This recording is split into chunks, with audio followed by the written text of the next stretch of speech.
listened to a fair amount of like very relaxing music while I slept. And I listened to it through my iPhone and my earbuds during the night. Just came out, and what I was listening to was on my first suggestion here on YouTube.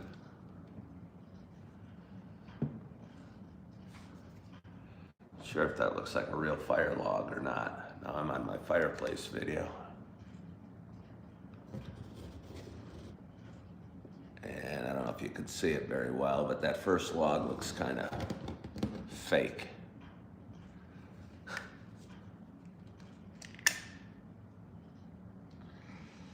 Coffee just finished brewing.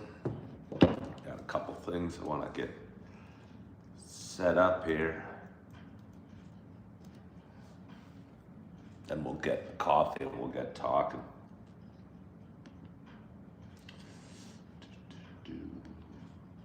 It's funny because I just made the sound. I went doo doo doo. Oftentimes I'll be walking on through my life kind of making little humming, musical, singy, songy sounds. And somebody will hear me and kind of join in, which is a nice feeling. I think if somebody's going to join into my vibe, I guess if you will, they must be digging my vibe and digging the little music I got going along, I think.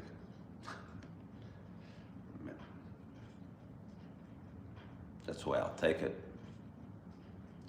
Sure, some think it's funny. It might be funny, but humor's good. Had a woman tell me at work, "You're funny." I wasn't even trying to be funny. I don't even remember. I think I was just super positive. I was at the restaurant gig and we were working an event. And I was about to pick up this big tray of heavy food. And I don't know. Seemed to have a pretty good spirit about it that she found funny. Good morning, Fred Hinkle. How are you? Thank you for joining me this morning.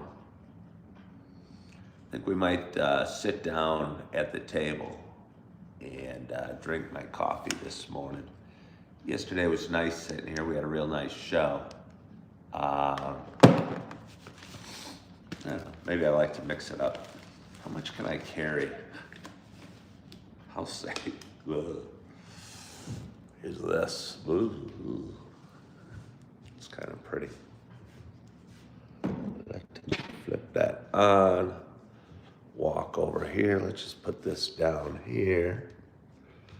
Give you a cross view, a rarely seen cross view of my table.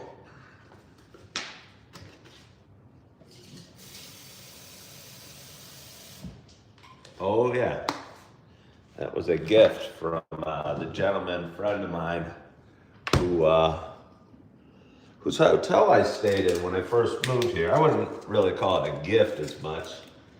He owned a bunch of buildings and had some furniture in the basement and knew I was moving into this apartment and said, "Hey, come by and, take what you want." I didn't want as much of his stuff as he expected. But that little table's done me well. Shoot. Went to Starbucks last night. I don't know what to do with this. Now I've cracked the plastic. I'm gonna try and drip a little cold water in here. This is one of those things I do that's pretty dumb. I should just give up. That was a good first sip, but it won't work. Part of the reason I use these is to cover my coffee cup. Keep my coffee nice and warm.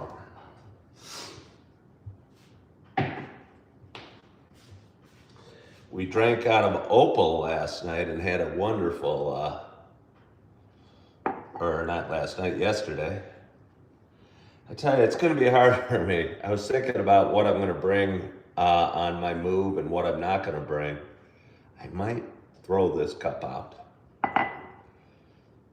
It's original coffee with Ken, but the logo's nearly gone. I threw out a pair of pants that I've been wearing at my waiter gigs for a while. It was a nice pair of pants. I think it was the bottom half of a black suit, Harry Ellis suit. So they were nice pants, but the seam on the bottom, right at the cuff or whatever it is, started fraying and a little bit. And I went to, I don't know, Walmart or Target a few months ago and bought kind of a cheaper pair of black pants that I prefer, just because the seams are not falling apart at the bottom and they launder well. Threw them out yesterday. It was just a tip of the iceberg, if you will. But I did think it would probably be good, some sort of throwing out, getting rid of the old, out with the old, in with the new, of the extra stuff in our lives, the pants we keep around that have the frayed cuffs, or the t-shirts that don't fit, or the sweatshirts that we never wear anymore. Just to get rid of all that extra stuff.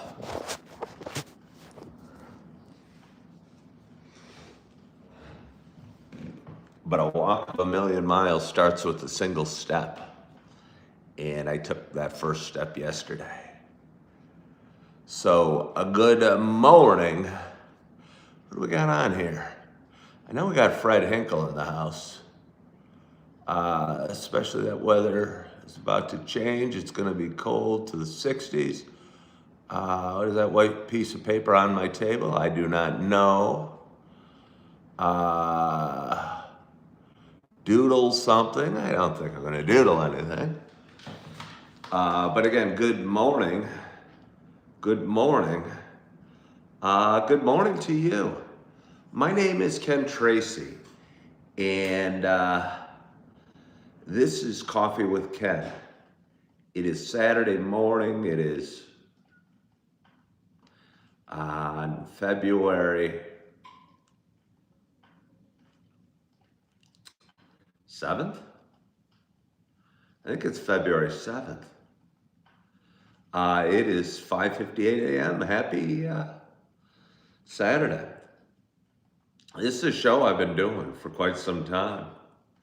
It is a show about me talking. It is a show about me sharing some feelings, kind of sharing, I don't know, maybe just sharing an hour, having a little conversation. Maybe it's not so much about sharing an adventure or the feelings or the ups and downs we have in life. Maybe it's just having sharing a cup of coffee. And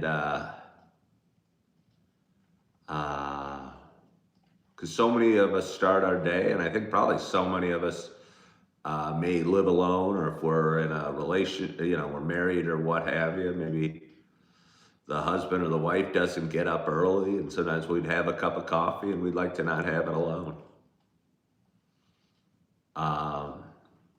Hello from Argentina. Somebody's asking what time. It's 5:59 a.m. But anyway, for those that have been watching a while, it's not just a show about me talking. It is also a show about me sharing my love of coffee. And with that in mind, I got a nice hot cup of coffee in front of me. And I am so excited to have my first sip at this pretty darn early hour on a Saturday morning. My hope is wherever you are and whatever you're doing, that you got a hot cup of coffee in front of you as well. Cheers to us.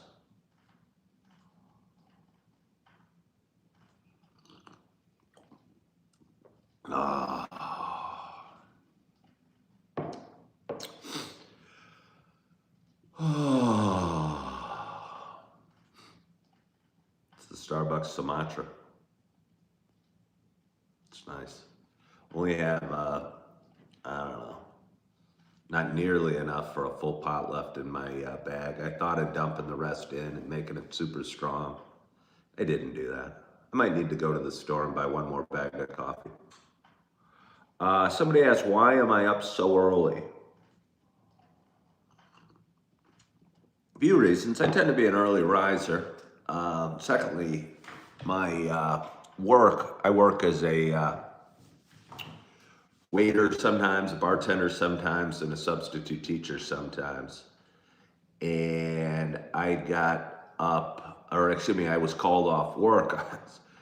Literally just got in the shower, got in my clothes, was heading, I think I'd just gotten in the elevator when I saw a text from my boss to the people that were working that night saying, hey,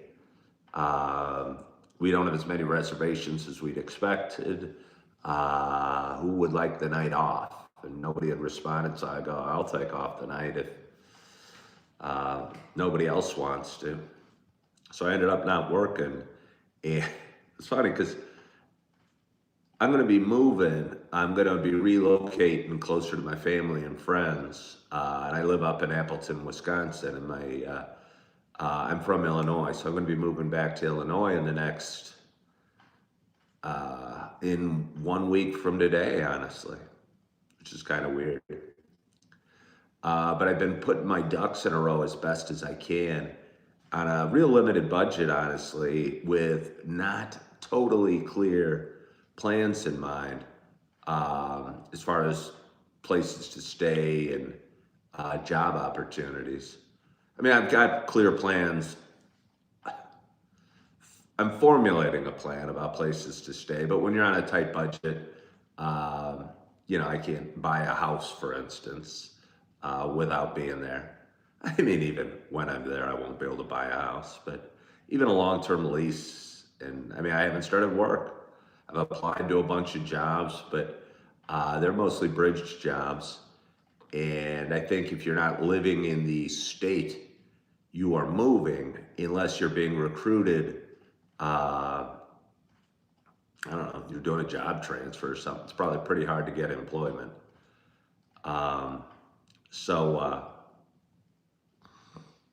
Anyway, I have a lot of ducks to put in a row. But I feel I've done a pretty good job, and I'm on schedule / 2 ahead of schedule for a guy that's not a uber huge planner. So anyway, I got called off of work last night, and I was going, all right, what am I going to do? Would be the most productive use of my time? I don't want to apply to any more jobs. I've got enough applications in. I think I need to be there in person, ready for an interview. I think a lot of people don't, especially just at, I don't know, gap bridge jobs, maybe in other waiter positions or things like that. I don't want to schedule with a guy a week and a half ahead of time for an interview, probably thinking I won't show up. And I knew what that feeling's like. When I was a realtor, I used to have people call me 2 weeks ahead of time and say, hey, let's schedule a meeting on this day. And I'd invariably, the further out they scheduled, the more likely they were to cancel. So I understood that and didn't want to expect them to block out any time for me. But my point was I have a bulk of my ducks in a row. So I didn't know what I was going to do. So I went to Starbucks and enjoyed a cup of coffee. It was nice. Came home fairly early, maybe 7:30 or 8. Had some dinner. Started watching a YouTube video, again, about Machiavelli, and started drifting off. So extremely long story short, why am I up so early? Is because I went to bed pretty darn early.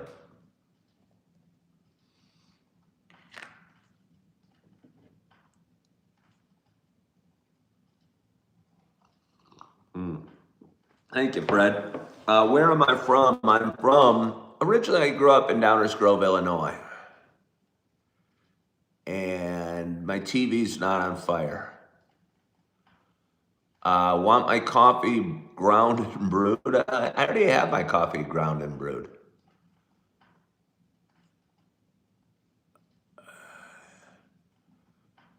I don't know. I think I read it all. I have enough opportunities there. Yeah, well, I certainly have plenty of opportunities. I'll tell you what, it's scary as hell moving to a place that you don't have even a house or a firm job lined up for. Especially because a year and a half ago, when I left the western suburbs, I did that when I came to Wisconsin. And it worked out better than I could have hoped. I think God smiled on me almost exactly a year ago to the day. It's weird, I was talking to my daughter Morgan, who's my second child, my girl that's 16. She was going to a friend's last night to watch the state cheer meet. And it brought back so many memories because a year ago, apparently this weekend, I drove down to Bloomington, Illinois, where the state cheer meet is held, to watch her. Came back up, then drove out to Ames, Iowa to watch my daughter get baptized, and drove back. And sold my scooter the next day, and then moved up here on February 12th.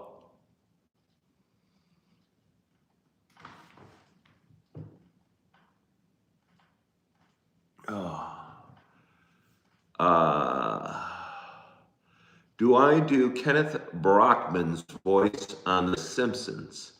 No. No, I don't. But I've heard I have a voice, I think it's probably like deeper in the morning when I'm just waking up and I'm croaking a little bit. Good morning, Nate. Yeah, she got baptized a year ago. It's really a beautiful service.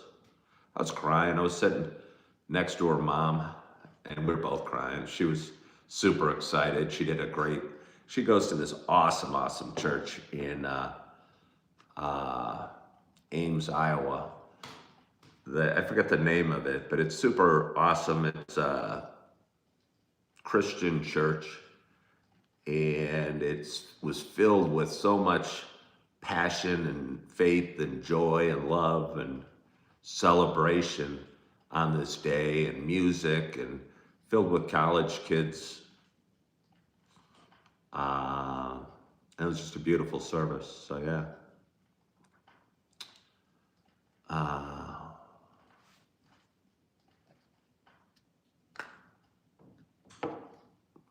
I've got some things we could talk about.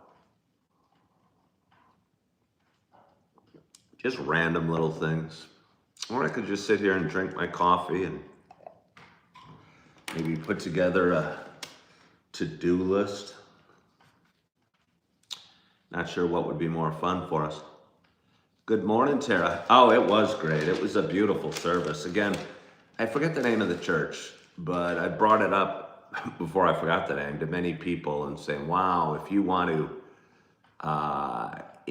feel that faith is spreading, you should go and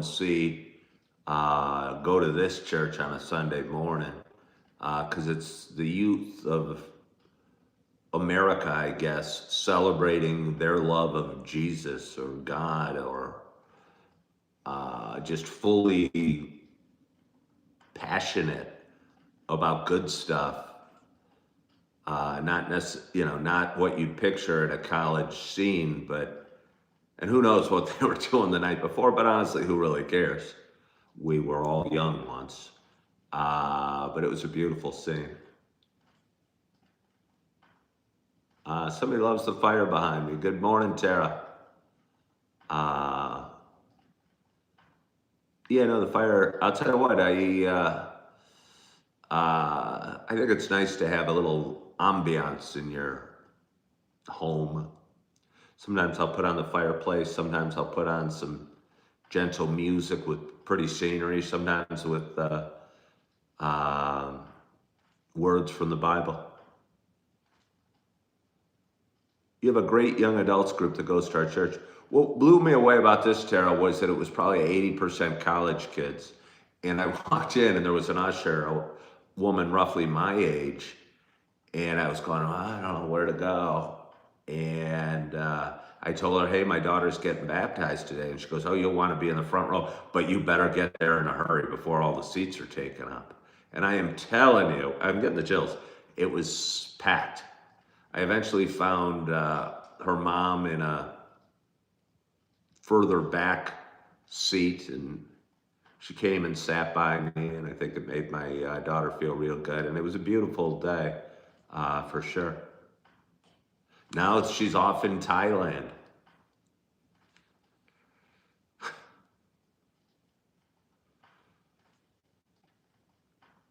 Yeah.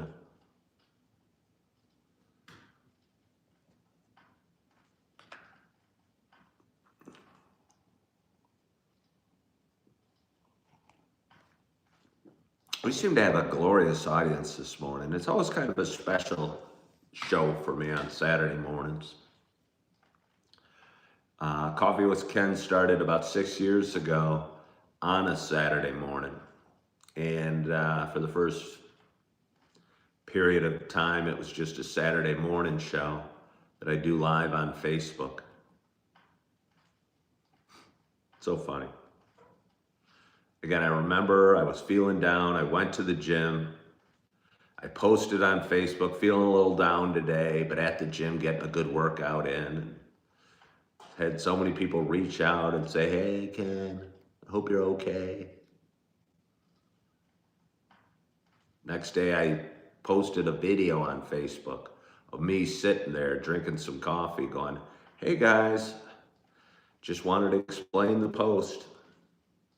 Wanted you to know just because I got a big smile and a lot of energy doesn't mean I don't feel down from time to time. Was hoping to motivate you guys when you're feeling down to do something healthy about it, like go get a good workout in.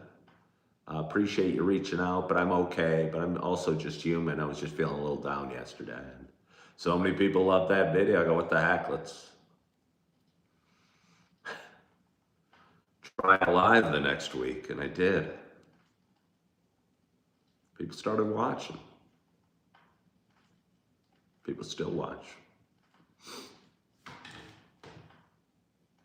Oh. Yeah, 6 years ago. I missed a bunch of comments. Well, thank you, Fred Hinkle. I feel good. I feel good. Can I clap my hands? I rarely do things. There.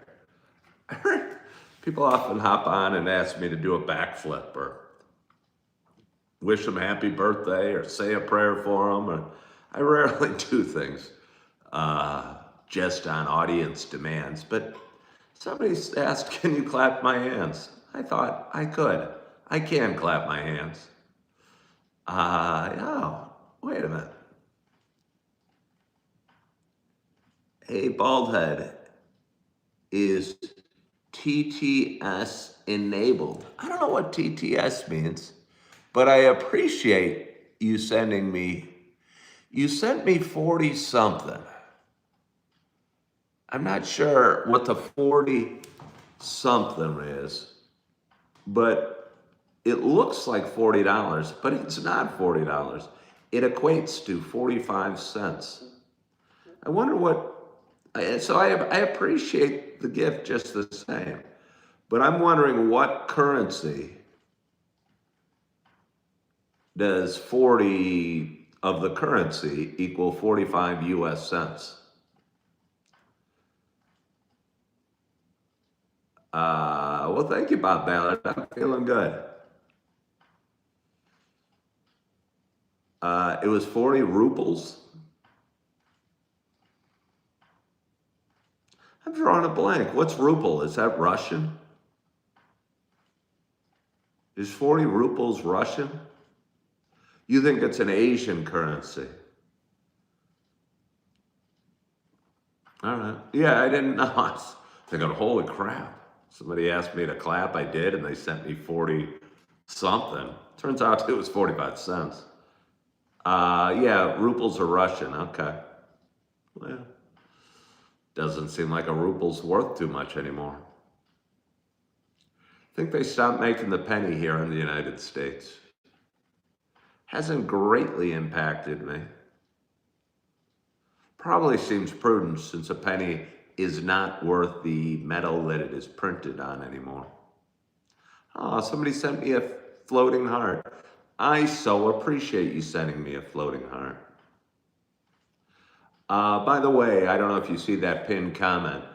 If anyone likes my show or, I don't know, enjoys meeting me for coffee and wants to help support the cause, whatever the cause is, I have a link pinned to the bottom that's attached to my Buy Me a Coffee page, and it'd be appreciated.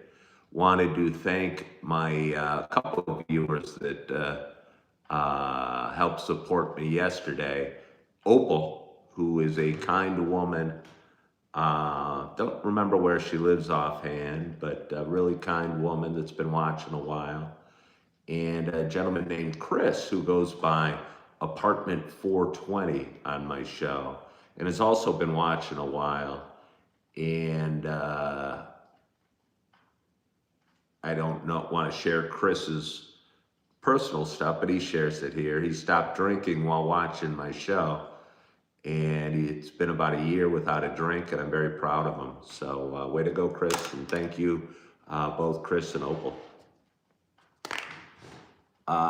Somebody said, God bless me. I hope I do well in life. Well, thank you. I think I'm doing well. I'm sitting in a beautiful apartment on an early Saturday morning and drinking some coffee with you fine folk. Good morning, Jerry. How are you?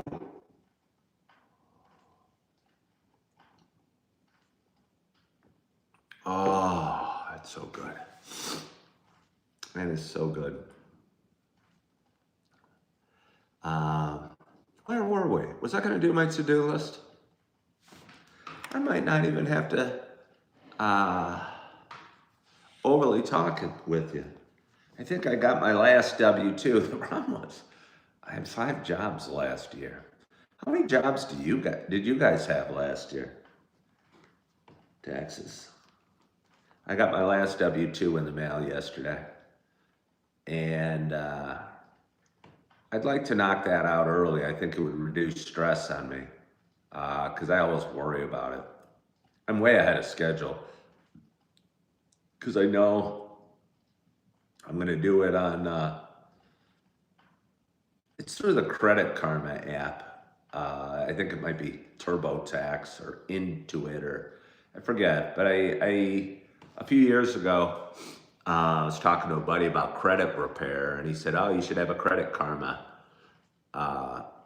account. And I did, and I think it's pretty neat. It helps you, I don't know, at least be more financially aware. Sometimes honestly, I like to put my head in the sand and not track all the gory details. But I think it's helped, and it kind of gave you a baseline. All right, this is where I'm at. Completely blown up credit. Doesn't look too good. So let's just start paying our bills on time and see what happens. And it doesn't take too long to move from a really decimated credit to one where you can buy a house even. I remember as a realtor, I used to tell my clients that even renting an apartment, if it's below 600, you're going to be in some trouble. But if it's above 600, you could find somebody to loan you money to buy a house even. Yeah. So anyway, 5 jobs last year. They came in. What else did I want to do?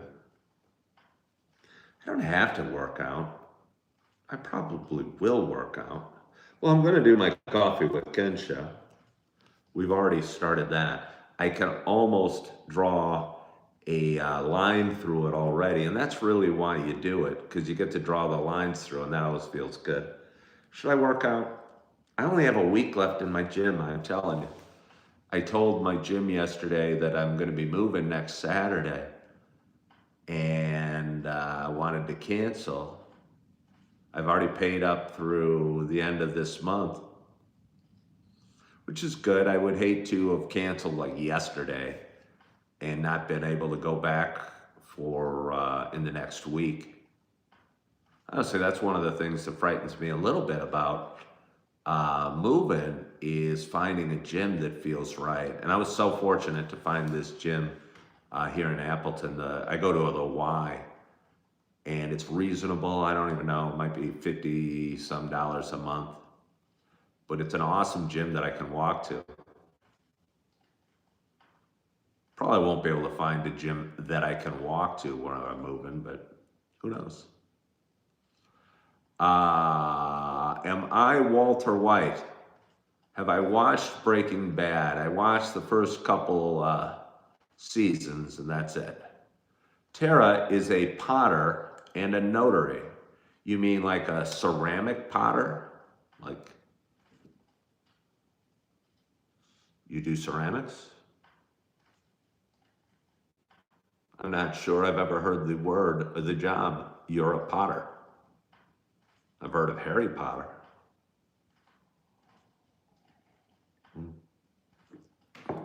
All right. Again, I feel I'm sort of ahead of schedule. I have Monday and Tuesday off next week. I might pick up an assignment or two, because I certainly could use the money as a substitute teacher just in my last week here. It's kind of hard for me. I've emotionally broken from substitute teaching in the last week and a half, realizing A, it wasn't financially nearly going to be enough. B, that I think the emotional toll on me of going in and meeting a group of kids and other teachers and staff and the principal, and then leaving at the end of the day, maybe to never see these people again, was maybe not healthy for me. I value human connection a lot. And again, meeting kids and feeling like you're making a difference, and then walking out to never see them again felt kind of empty and more than filling for me. But on a purely last couple days, or at least one of the 2 days maybe, I could probably do it. Could certainly use the money. But either way, I'm not working this weekend. And I have no great list of things to do. So I better add, go to the gym. I'm just gonna add workout. Did weights yesterday in the heavy bag, which felt real good. Today I'll be in the fitness room and pushing the sled, doing the farmer's carry. You'll like that, Fred Hinkle. And punching the heavy bag, and maybe a couple other things, working on pull-ups. What grades did I teach? Anywhere from, in Wisconsin, they have a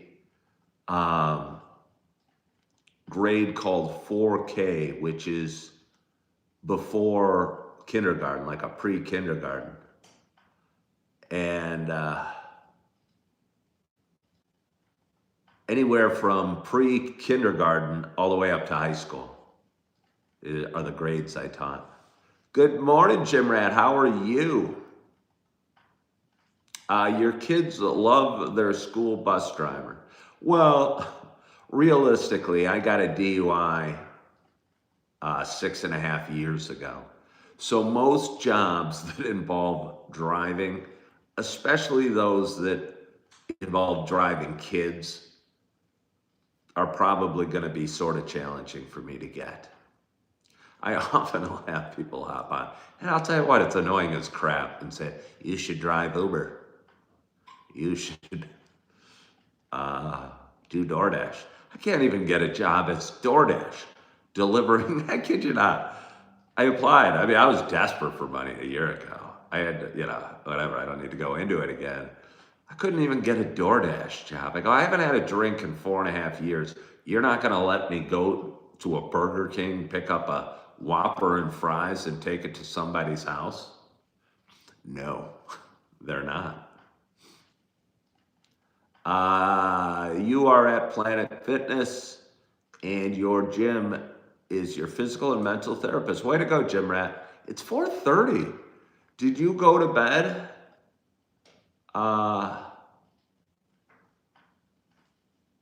Did you go to bed or did you just stay up? Are you up early or up late? Or, I mean, I know you're a truck driver, so possibly, I don't know, maybe you drove through the night, I don't know. You are a PO. I don't know what PO is. PO. What would a PO be? I don't know. And you had a client on his fourth DUI. Guy has 320 hours of community service. All right, you already had 7 to 8 hours of sleep. Well, way to go. Tara said it's been 15 years for a DUI. Oh, probation officer, yeah. Yeah. All right, probation officer. Yeah, fourth DUI. People often wonder, like, if I stopped drinking because of my DUI, and it wasn't that. I kept drinking for another 2 or 3 years.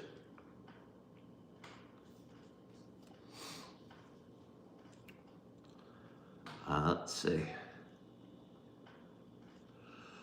Yeah, no, he's in not North Carolina. I know the time zones. Out in California.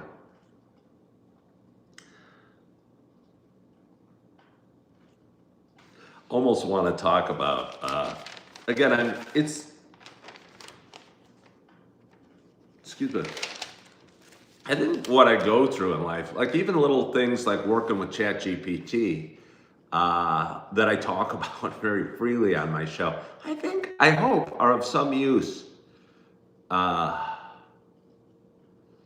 to you folk that maybe are sitting on the fence or dealing with certain issues that are similar, whether they're divorce or financial struggles or finding a job or working as a waiter or dealing with a DUI or playing around with ChatGPT. I share my experiences and I hope they help you all as well.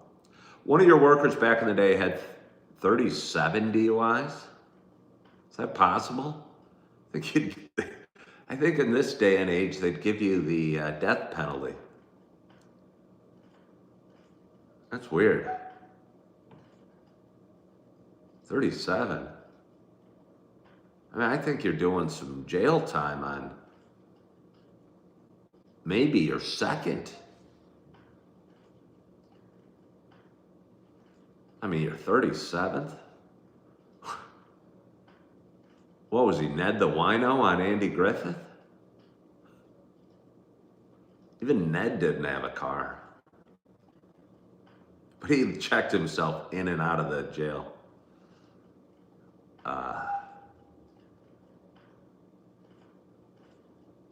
Yeah. Was it Ned the Wino? Was that the guy's name on Andy Griffith? I think it was. I can picture him. Did they actually call him the Wino on Andy Griffith? It almost seems too friendly and family-based of a show to kind of have a derogatory term for the town drunk. But I mean, they had a town drunk that would come in, let himself in and out of. I think the keys for the jail were like hanging on the door.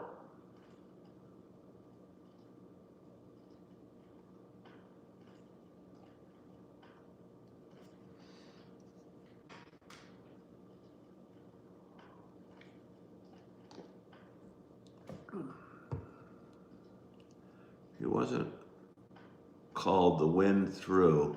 I don't know what that means. I don't know what that means. I'm gonna get a little more coffee. You just sit there. You don't need to come with me. I'll just get some.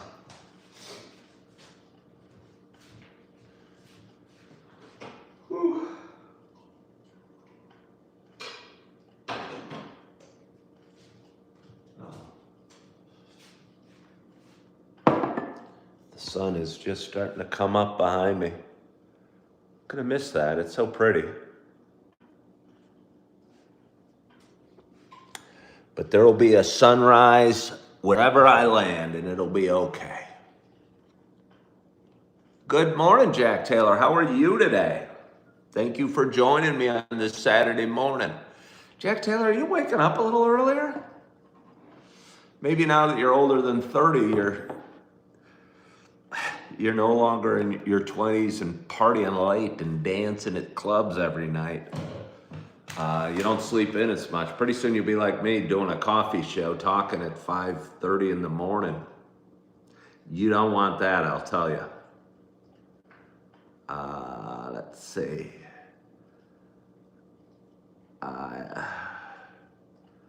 Somebody asked I know Jack Taylor will know. Jack Taylor, are you, was it Ned the Wino on Andy Griffith? Was that the guy's name that would come in and let himself in and out of jail? It's funny because Jack Taylor's only 30, so he was born in 1995, but he knows trivia pretty well as far as like movie and TV trivia, so he'll know this. I think it was Ned the Wino. Pretty sure that it was.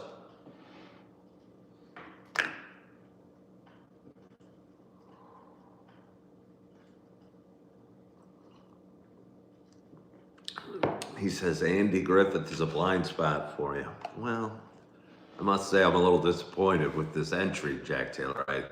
I did not know you had blind spots. Has anyone seen the movie Hamilton? It's playing here till February 15th at the Performing Arts Center. And I know it's a big event, and I know people park in this parking lot and all around as they're coming out of it. And I know it's a really big event. My friend Julie, who watches this show a lot, went with her grandson, I don't know, a couple weeks ago. I wonder if it's all that. I tried to watch it on TV, and I didn't care for it a heck of a lot. I mean, again, I think part of going to see a musical or one of those, you know, even like if I saw a Metallica concert on TV, I don't think it'd be nearly as cool on TV as if you're in there and feeling the energy.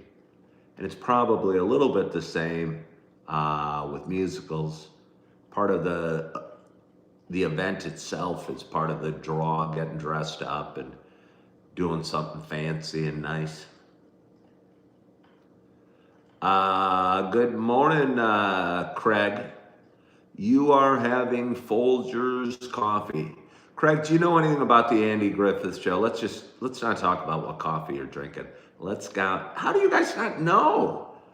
I'm not that old. I'm only 57. Certainly somebody out there had to watch Andy Griffith a time or two.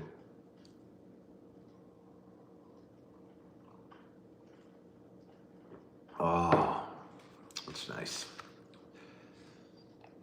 Jim Rat, you know what we're having? We are having what looks to be a glorious audience today. We got 39 people watching. We've got 24 thumbs up. You add cinnamon and pumpkin spice to your coffee grounds before brewing. Cinnamon is really nice in coffee. I think I might have overdone cinnamon in my coffee a little bit, but it is very nice. What would I do if I could be 23 again? I wouldn't want to be 23 again. What would I do? I don't know what I would do differently. It'd be hard to say I'd do anything differently.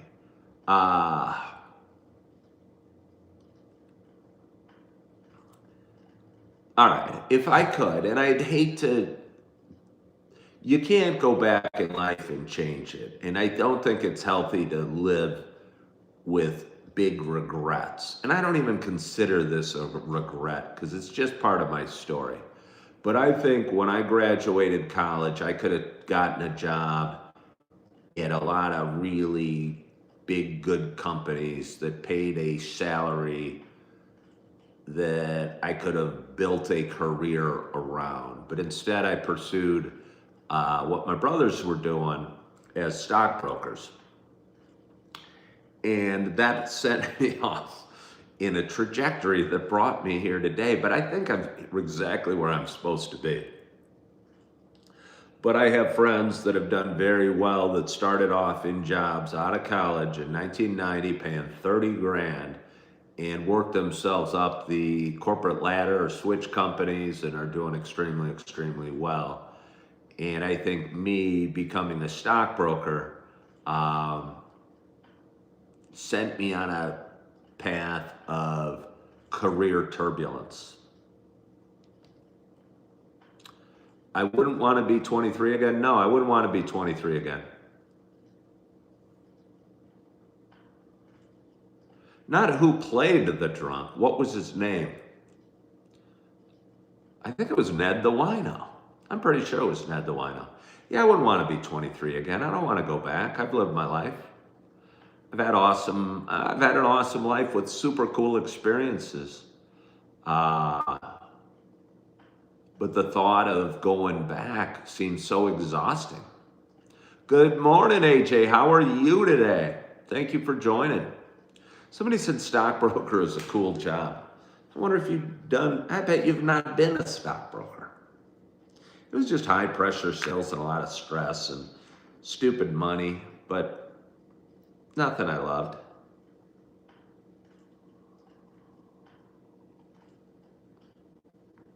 My apartment is unique. Well, thank you. Yeah, no, it is very interesting with the huge ceilings and the brick walls. It's cool. You enjoy stocks. The market was ridiculously huge yesterday. Despite the pullback we'd seen earlier in the week, the Dow managed to hit a new all-time high, up over 1,200 points yesterday. Otis, the town drunk. Okay, it was Otis, you're right. Well, who was Ned the Wino? Somewhere out there, there's a Ned the Wino. It was Otis, though. Just let himself in and out of Andy's jail.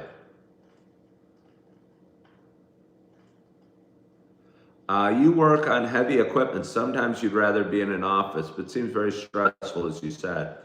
Yeah,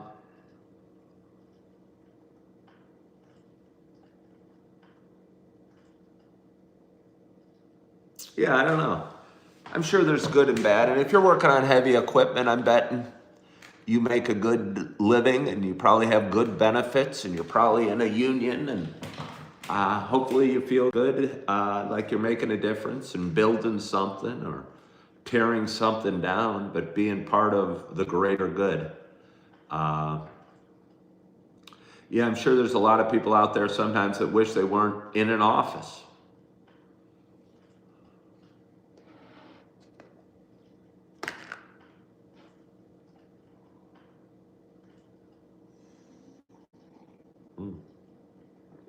Oh.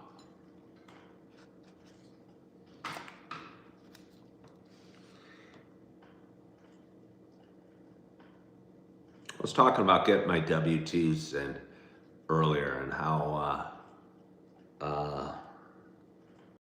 last year and currently have 3.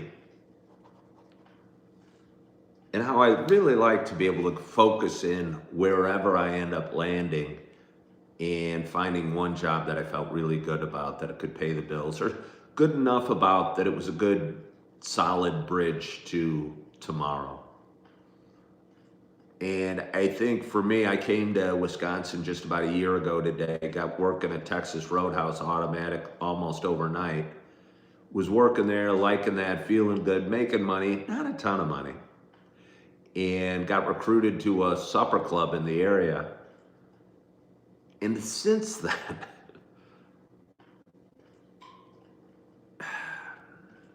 again, you can't go back.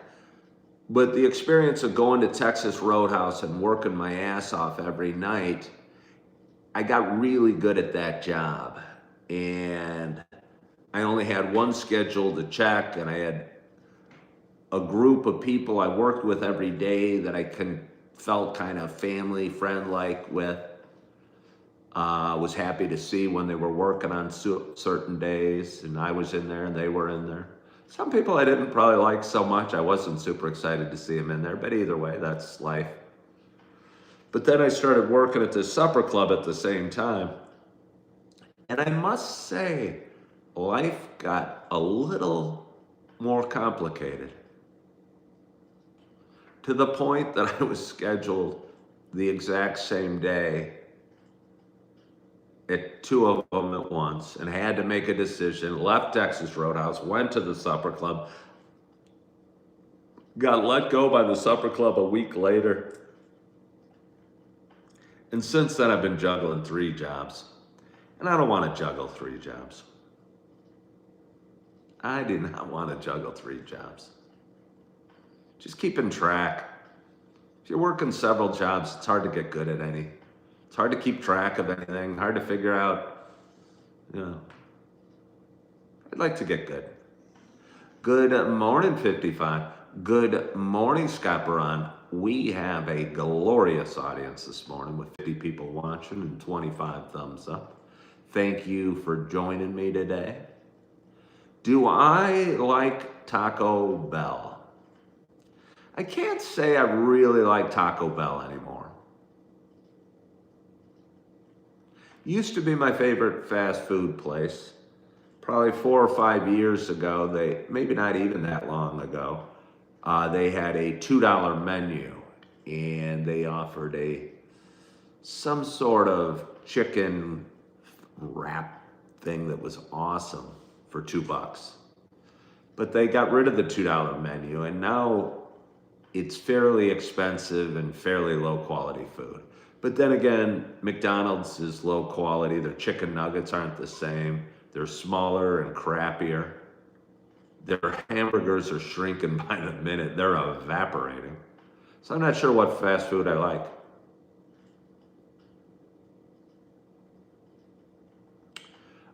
You said, I mentioned hotels. You can hold a few positions within the hotel without scheduling issues. Yeah, but the reason I brought up hotels yesterday, I had a friend mention she used to work at some high-end hotel somewhere. Will I be watching the Super Bowl this year? Do I have any plans for it? I have absolutely no plans or no great care about the Super Bowl at all. If I watch it, it'd be surprising. I can't imagine I'm going to go to a bar to watch it. And I just don't care really at all.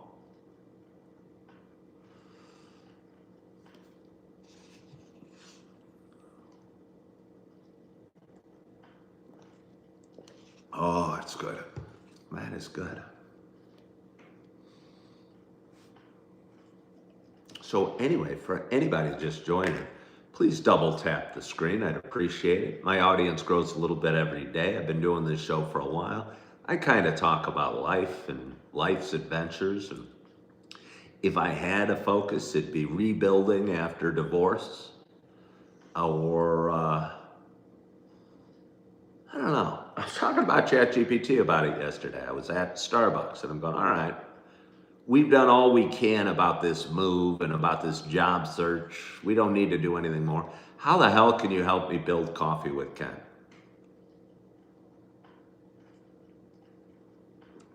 I don't even actually think I said how the hell, but that's what I asked. And I don't know that it overly did. It sharpened a few dull edges, if you will.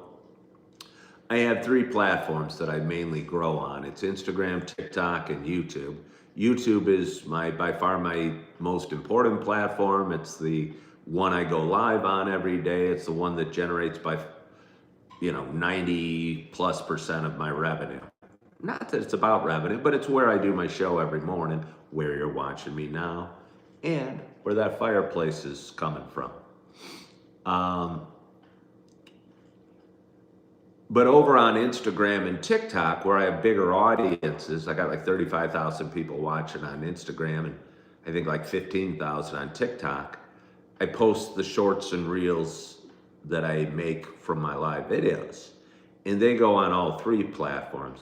They barely generate any revenue. If I clip a short and post it, you know, the average short I post might make 10 cents for, I don't know, maybe 1,000 views on YouTube or something like that. It's not a heck of a lot of money. But what it does do, and I kind of lost that, and the value of maybe TikTok and Instagram is that the viewers over there can eventually find me on YouTube. So the one thing ChatGPT did is help me create a better, edit my profile a little bit, which has the potential to funnel people to my live show and watch me here on YouTube. Jess said, we are in the same stage. You are also rebuilding after divorce. Well, I'm sorry, Jess, that you went through a divorce. I'm sorry so many people go through divorce.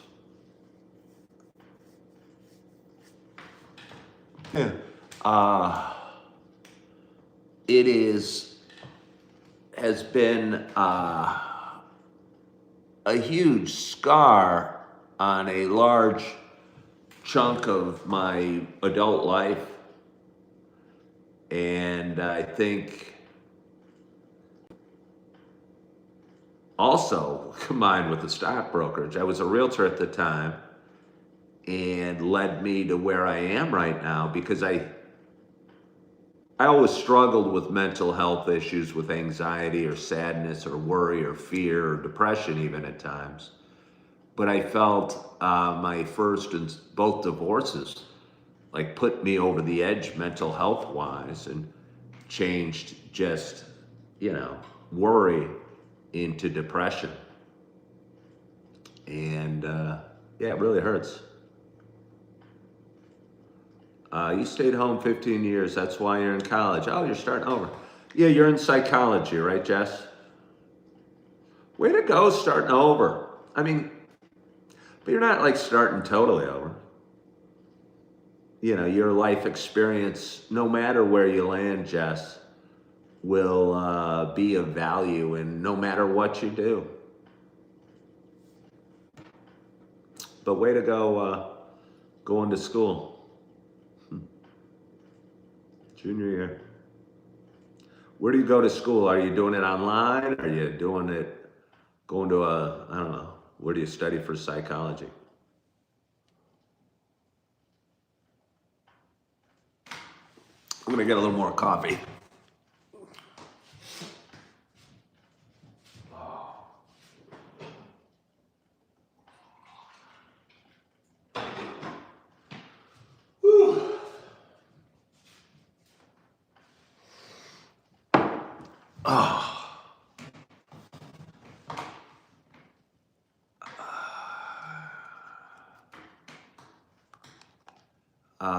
Jordan Ivy. Jordan, do I know you? What up, Ken? Good morning. If you're going to be around Bloomington, Illinois and need opportunities, holler at you.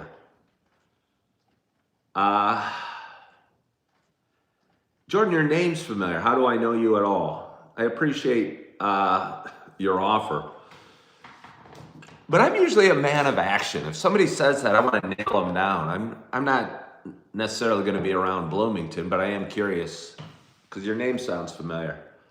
And I don't know. I'd be curious what you are referring to as far as opportunities or around Bloomington, or want to know your story a little bit. So Jordan, I don't know, do I know you on a different platform? Do you watch my YouTube videos? Your name sounds familiar. Maybe we know each other. Could you send me a message? Maybe we can chat about that. Good morning, Jaleesa. How are you today? 55 did the same thing. He stayed home 13 years, grad school and post-grad school classes after 40.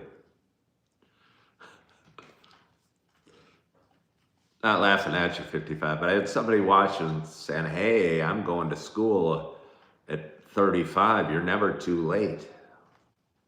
Like a few months ago, and I go, well, yeah, but going back to school, I'm 57. I don't know that I want to go back to school.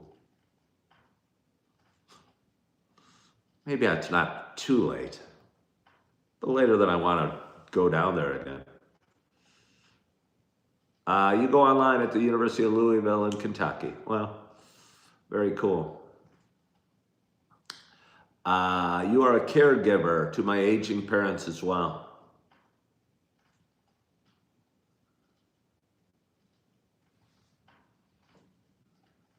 How are we? We are great. We are glorious. We are absolutely glorious. I mean, I don't know if we are glorious. I don't know that I am glorious, but I do know we have 51 people watching on this Saturday morning. We've got 36 thumbs up, I think it says. And it seems to be a truly glorious audience. Hold on one moment. Okay. Thank you. The only regret is not taking the chance in life to evolve oneself.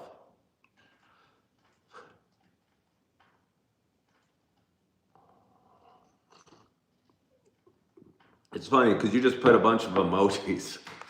I was talking to you earlier about working with ChatGPT. I guess I've never really done a whole lot of emojis. I still am not above putting a colon and a parentheses for a smiley face. You can see on this pinned comment I have about supporting Coffee with Ken, and this is where the story started. The first thing is an emoji of a coffee cup. I copied and pasted that from ChatGPT's suggestion. I honestly didn't know how to do a coffee cup emoji. Yesterday I figured it out. I go, okay, let's see, you go to the smiley face emoji and let's see where I find the coffee cup. And then I go, oh, you can slide. And they give you all sorts of suggestions.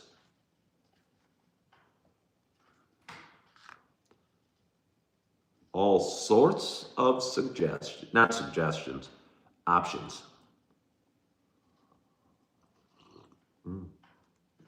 Good morning, Tar Heel. How are you? Nancy, are you just tuning in? I thought you were on earlier. Either way. Either way. I wrote down these things during the night.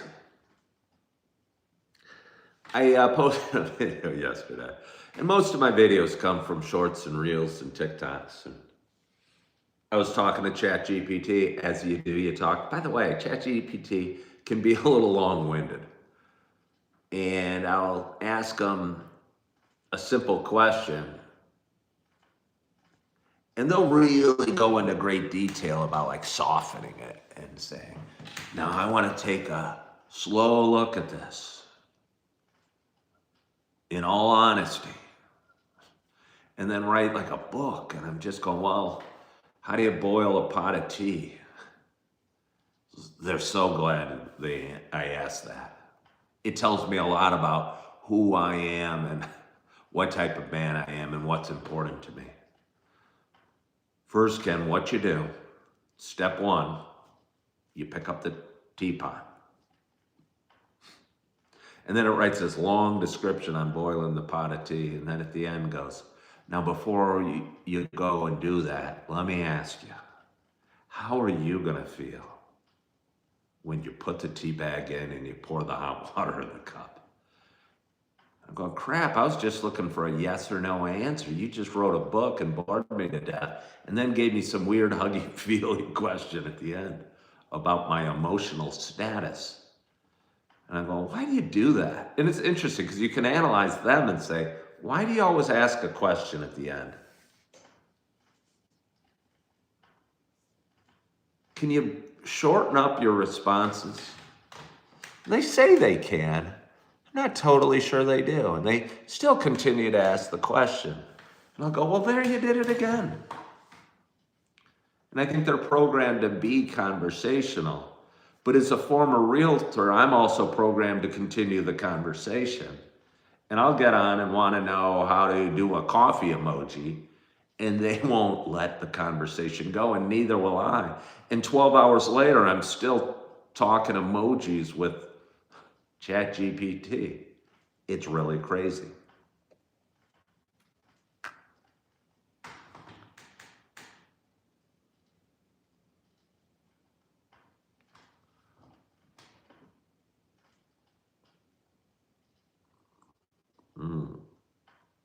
Oh,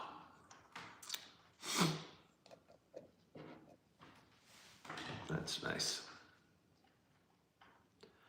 That is nice.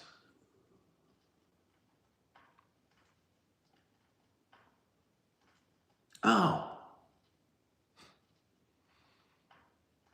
So I posted a video yesterday about, I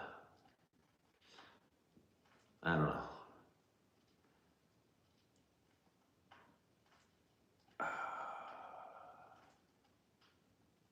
I think there's a pattern out there for any youthful person to call anybody older than 40 a boomer, like in a derogatory way, and to write off anybody of any age what they would say, because anybody with gray hair or no hair is automatically a boomer and has no value to their life.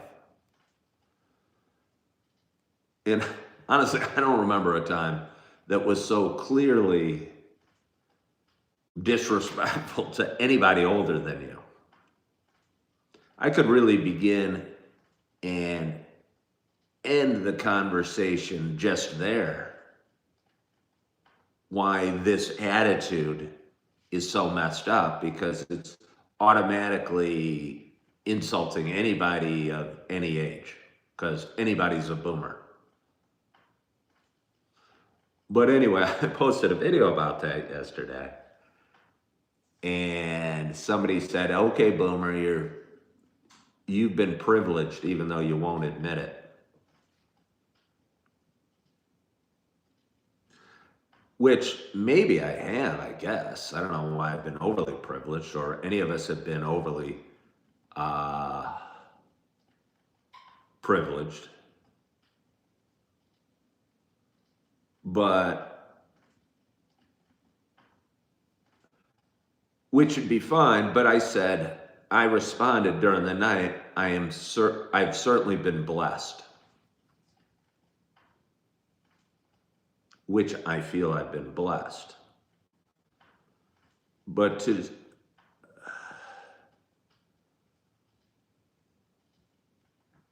and I think there's a difference, like when he says, he, she, whoever made that comment, you've been privileged. I think there's certainly an implication, like given something that this person hasn't been, because they haven't been privileged in the same way.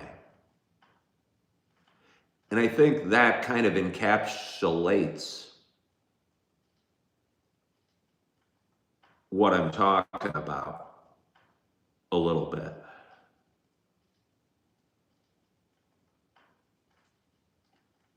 Because I love the thought that I've been blessed.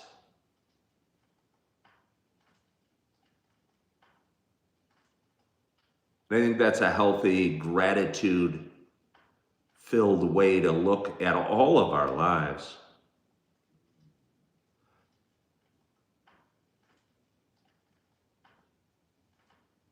But I think this person was saying it as if they were a victim of some societal abuse that people of a young age are going through at these times.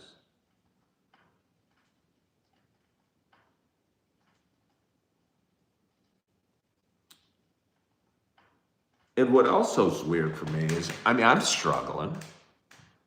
I'm going through all sorts of issues and doing my best and pulling my bootstraps up.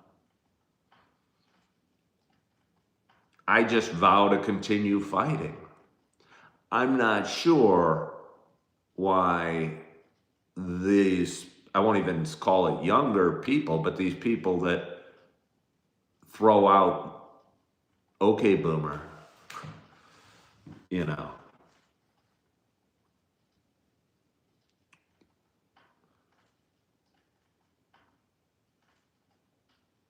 why they've given up.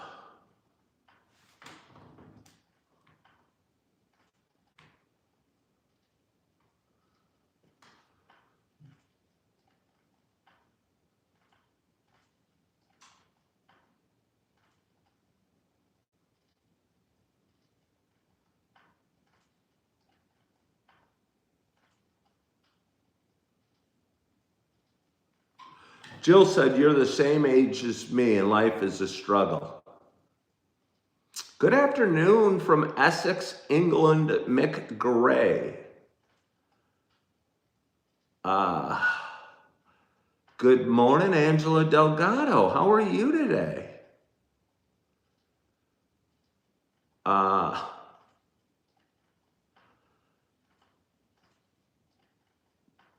A bathrobe samurai is here, and Crap Organics.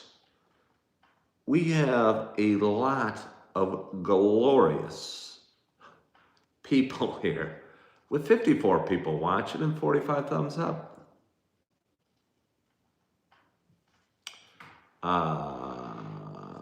Let's see.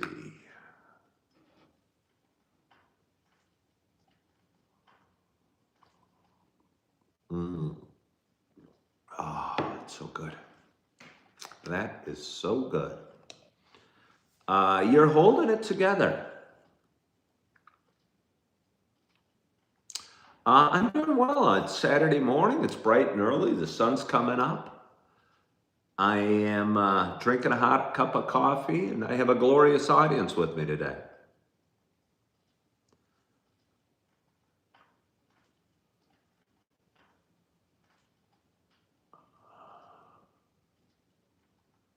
Huh.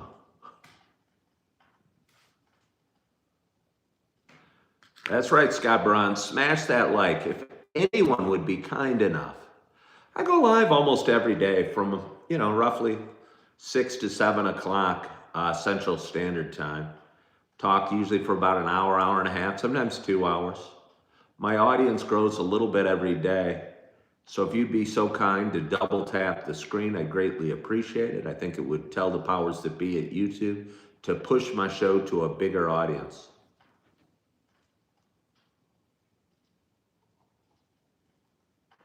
Hello, Tanya. How are you today?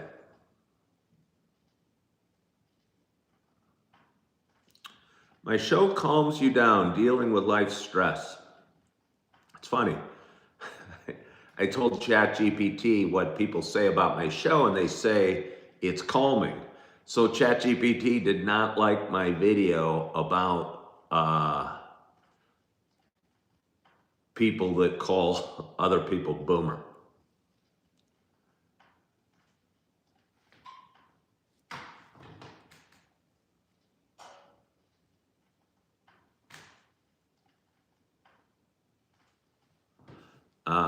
You thought I was Bruce Willis. Well, thank you. Thank you. Oh, Angela, you were talking about your life stress. Yeah, life can be. I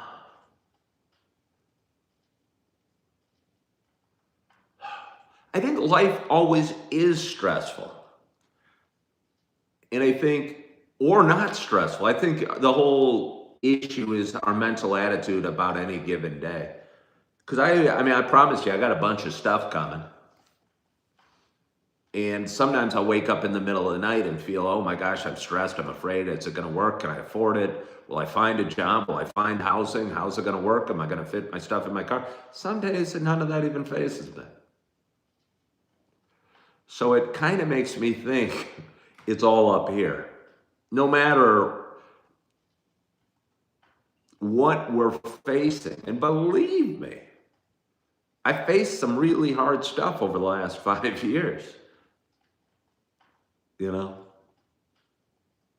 And even when it looks like things are going well for me or for other people, I think we're still playing tug of war with the thoughts in our head all the time. Do I believe in Jesus? Do you really want to know my thoughts about Jesus? I mean, I don't know that we want to go down there talking about Jesus yet.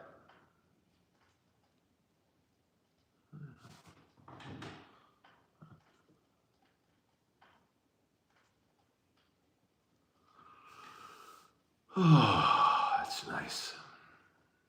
That is nice. The greatest battle we fight is with ourselves. The problem with Jess is you're a psychologist. You're not a psychologist yet. You're studying to be one.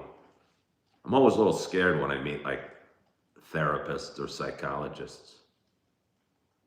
The last 12 years have been rough to me because of my ex-husband. Well, I don't understand that. I don't understand what you're saying. What is my favorite cartoon or TV show?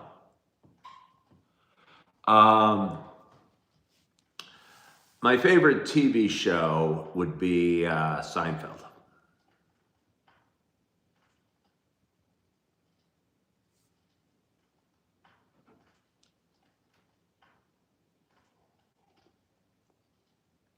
Rebecca said SpongeBob. I was at a school the other day, and I think some kids either had like a SpongeBob shirt or it came up.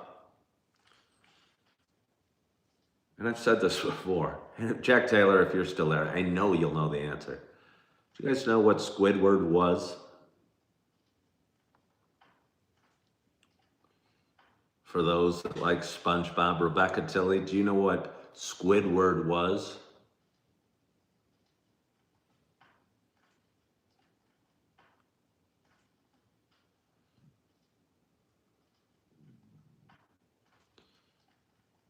Not SpongeBob's neighbor. That's not the answer I'm looking for.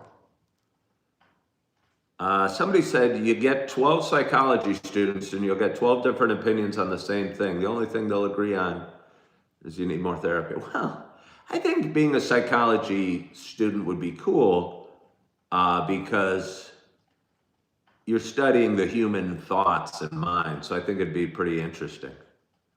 You're right, Rebecca Tilley. He is an octopus. He is an octopus, but it's funny that he's named Squidward.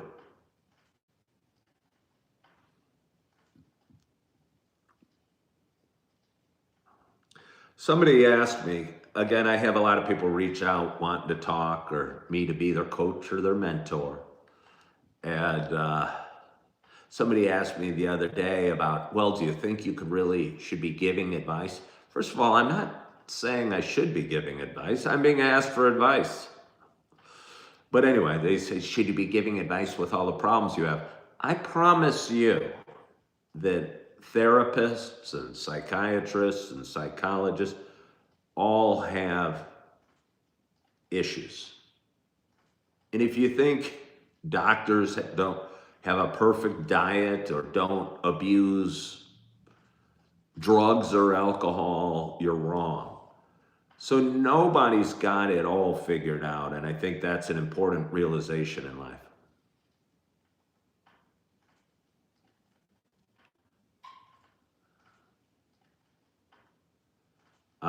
Black coffee or latte?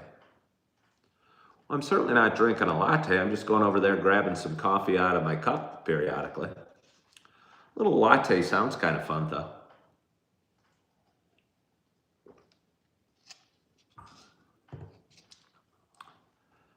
You're still trying, Scott, I thought we set a goal for you. You do you, Scott. You do you. But there's going to come a time in the next month or so that Scott's going to hop on and go, oh, I'm out of cream at my house. Oh, I wish I had some half and half or some sweet cream that I could pour in my coffee. And Scott, I might accept it one more time, but I'll also give you the challenge to learn to love it black.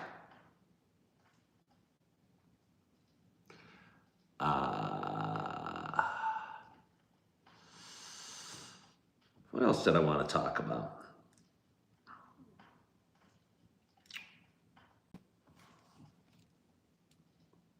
If you guys were relocate, if you were moving, I mean, maybe this is obvious, but you guys will probably, outside of job and housing, it's just interesting because I clearly thought of things that were important to me when I move that will make me feel grounded in my new community. And I was kind of curious if you guys had any thoughts of your own. If you were moving to a new place, yes, you'd want a job, and obviously, yes, you'd want a house. But as far as like what would be important to you to find in this new community? I'm gonna get a little more coffee and let you guys mull that over.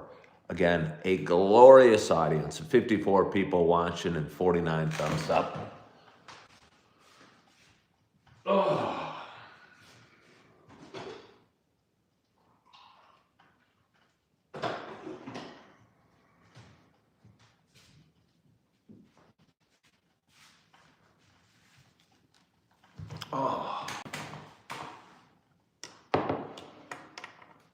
Can you get a 360 of the room? Find an Elks Lodge, built in Friends and Connection. Okay, well, there's something specific. An Elks Lodge. I don't even know what an elk is, but it's like a club. It's a club, so I'm not sure, but that's what I'm looking for. Somebody said where my loved ones are. I'm saying if you go to a town that doesn't necessarily have your loved ones, what do you look for in that town? Somebody said an Elks Lodge, and I find that interesting. Yeah.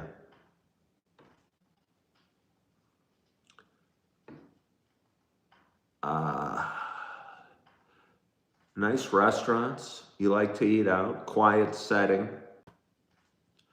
Reasonably close to a major airport. Nancy likes to travel. Angela said a beach.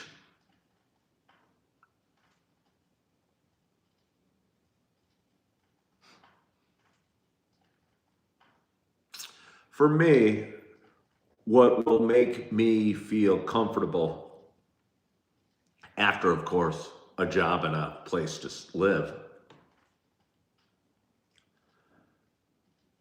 Rebecca said being close to medical facilities, a shopping center, banking, and the beach. For me, I think I value, or what I want to find is a good church that I feel comfortable with, that plays cool music, where there's smiling, happy people holding the door open for me. A gym where I feel inspired to go to, even on the days that I don't feel like working out so much. And a few cool coffee shops to work at, to become part of the community at, and to spend some time at.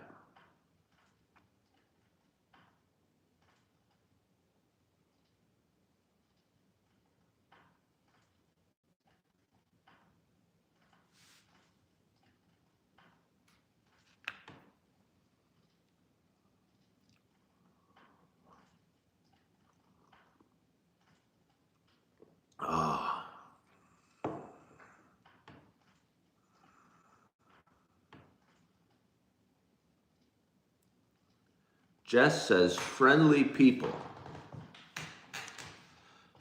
Sounds like I have that in Appleton. Well, I definitely have that in Appleton, Nancy.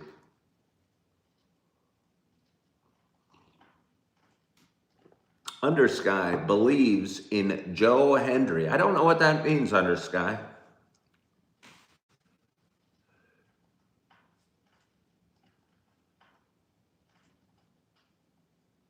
I don't know. What a glorious audience. We got 65 people watching. We got 53 thumbs up. If you're new to my show, please double tap the screen. I would greatly appreciate it. Is it my morning exercise, curling coffee? Sure. No, I'm just saying, again, for me, I think those are all key things. And a little bit, if I may go further, I do like, Nancy mentioned about Appleton, I do like kind of an urban-ish setting where I can walk to those things.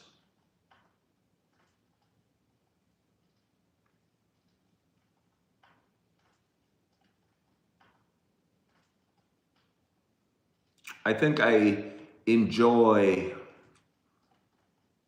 a little bit of buzz around me. There was times in my life I thought I could move out to a ranch in Montana and chop wood, but I think I might be lonely on a ranch in Montana chopping wood.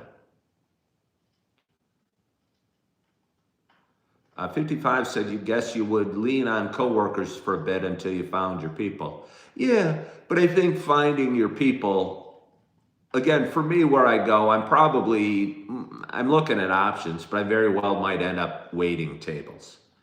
And when you wait tables, the people you work with kind of have a different life schedule and probably are usually younger than me.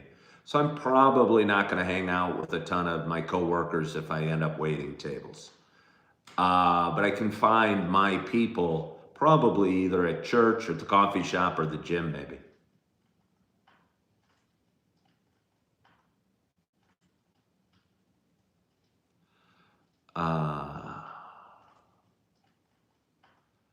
Somebody keeps to themselves and is antisocial. 55 would require a Target, a Jewel, and a Planet Fitness. I think Planet Fitness is a good baseline gym for me. It's very cheap, it's very clean, and it works.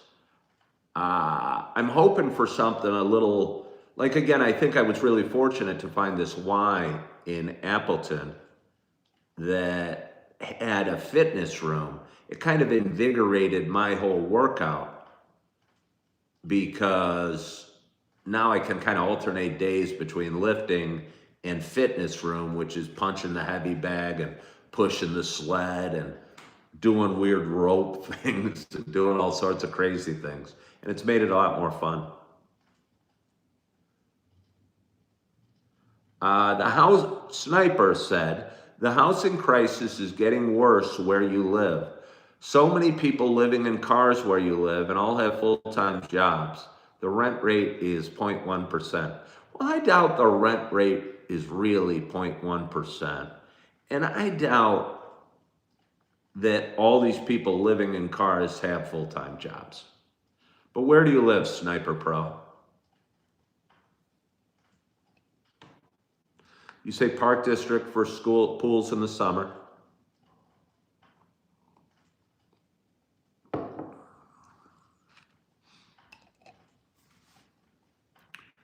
I'd certainly love having cool parks around. Another great thing about Appleton is there's cool playgrounds that I took my little ones to. I'd love to be able to do that again.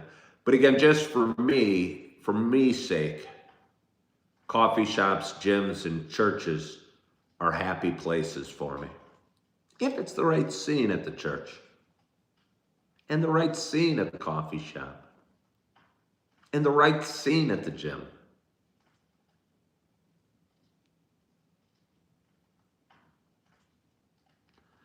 Okay. Sniper lives in Australia.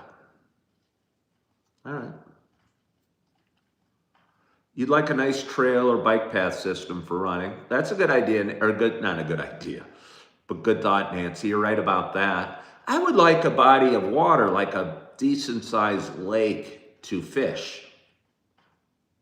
And maybe not just to fish, something about having a good-sized lake nearby makes me feel good. There's different things you can use a lake for. You can oftentimes picnic, biking and hiking trails, fishing. Depending on the lake, there's water sports. There's kind of a cool vibe created with a nice sized lake.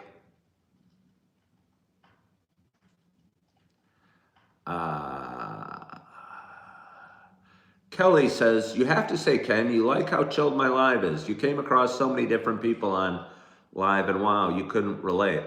Well, Kelly, I appreciate you finding my show. Have you been on before, or are you a first-time viewer? If you're a first-time viewer, please double tap the screen and maybe subscribe. I'd appreciate it.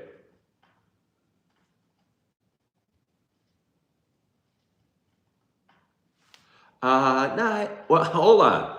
Okay, Gus, Arizona. Okay, we're talking. But you started with the two bad words, you should. You seem to do it in a friendly way.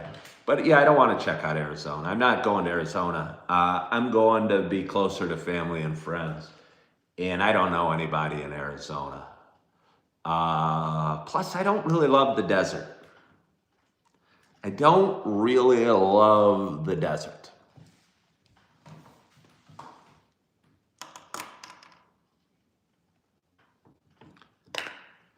Wait, hold on. What did somebody say? Nice to live in nature, but close to a big city. Yeah, Hope Miller. And I think having a lake around provides a lot of that. Kelly said Michigan here and still cold. Well, it's February. It's going to be cold everywhere right now. Connie McCabe's talking about fishing and lake. Is there a Lake Bloomington? I've never even heard of that. But yeah, a lot of towns will have lakes associated with them. I'll tell you, I'm here in Appleton, and they have the largest inland freshwater lake, I think in the United States, is like 5 miles away. But I don't find it a very great lake. It's Lake Winnebago. It's extremely shallow and kind of murky a little bit, I feel. There's kind of silty, algae-ish stuff floating on the shore in the shallows. And I think at its deepest, despite being the largest lake, it might only be 20 feet deep. Yeah, I don't plan to eat the fish anymore. You say not good for swimming. Again, I'm not planning to get stripped down into my swimming trunks and jump in the lake. But I'd like to, when I have my kids around, for them to be able to swim. And I'd certainly like to be able to fish. I don't want to eat the fish, but yeah, I don't want to eat the fish. Do I remember you, says Tanya Scott. I mean, not very well, Tanya. Really? North Georgia has been nice. Close to mountains and Lake Lanier, but near Atlanta. All right, that does sound pretty. Georgia's fairly reasonable as well, isn't it? Hello from Dublin. How are you? Kelly is ready for spring gardening, playing horseshoes, and river trips. That sounds nice, Kelly Rosenthal. That sounds real nice. Have I ever been to any parts of Canada? Well, I've certainly been to Canada. The most deep into Canada I've ever been, was on a ski trip to Banff, Canada, up somewhere around Edmonton.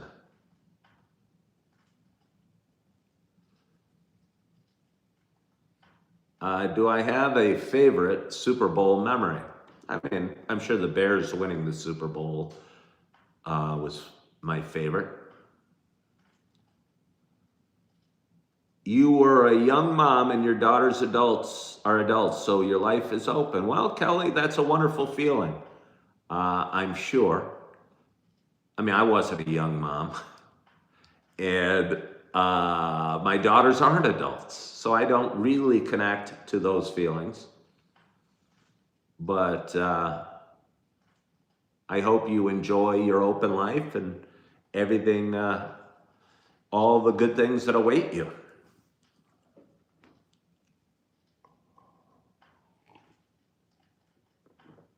Oh.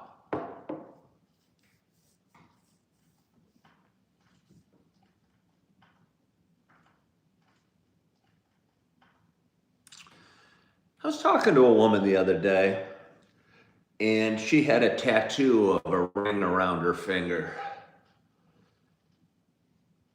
And she said something about how it was to symbolize, and it was on her wedding ring finger, to symbolize her faith in Jesus. And I wonder, again, I haven't really dated in a couple of years and haven't really been in a rush to. But I'm wondering how important faith is in a relationship, and it probably is. But I'm wondering, if I met a woman, where would I want her on a faith scale? And maybe I don't need to know. Maybe it'll happen when it's right. I guess I just didn't know how I felt about this woman getting a tattoo on her ring finger and saying it was like a love of, it was to symbolize her relationship with Jesus.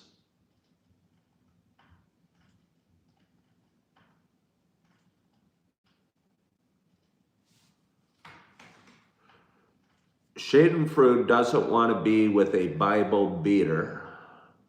Jess says values need to be shared, and I agree with that.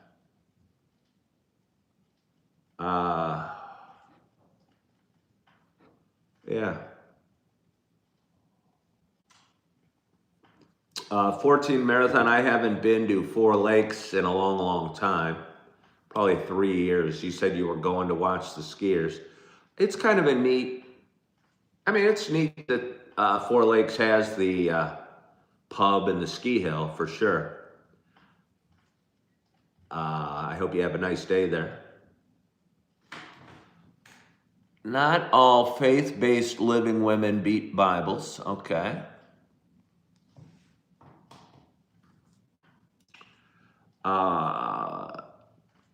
It talks about being equally yoked in the Bible, but I'm sure if that means someone like-minded in faith or not.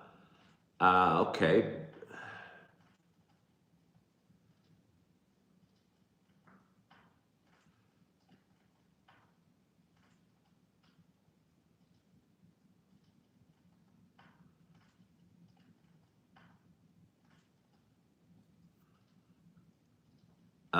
Medici's would be good restaurants to work in Bloomington Normal. Sounds like you're a fan of Bloomington Normal outside of the, you can't eat the fish, Connie.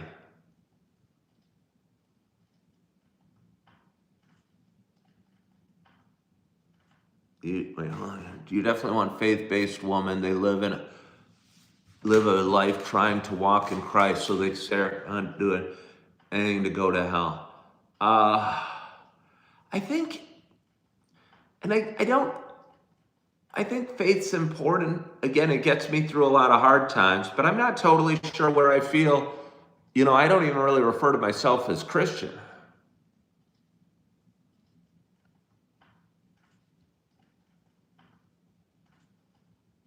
Am I going to watch the Olympics at all? It's interesting you bring up the Olympics, because I didn't even know they were going to go on.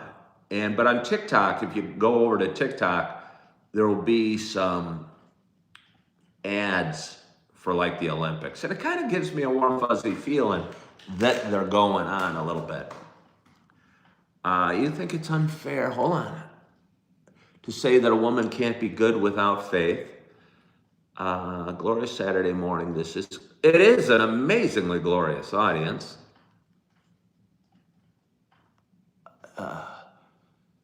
Jesus is the most important thing in your life, and he will always be. Yes, I want to go to heaven too. I lived there for 7 years. You own the post offices in Decatur and Forsyth. All right.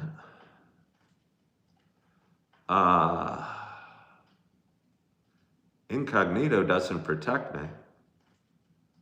I don't know what that even means. Oh, sure.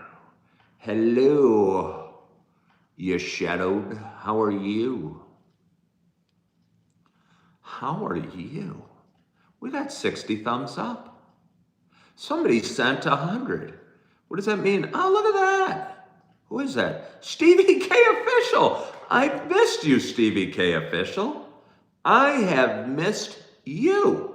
I was a little not worried about you. I mean, I wasn't worried about you, but I was kind of wondering about you. I'm going, hey, Stevie K Official. I think maybe you were on a couple months ago and I was editing a video and listening. I was chatting with you at the time, but I wonder whatever happened to Stevie K Official. I hope you're well, and thank you very much for sending me all those hundreds. He's showing some love. Well, I appreciate that. Where am I from? I'm currently in Wisconsin. I am from the western suburbs of Chicago, Downers Grove and Naperville area, if anyone knows the western suburbs of Chicago.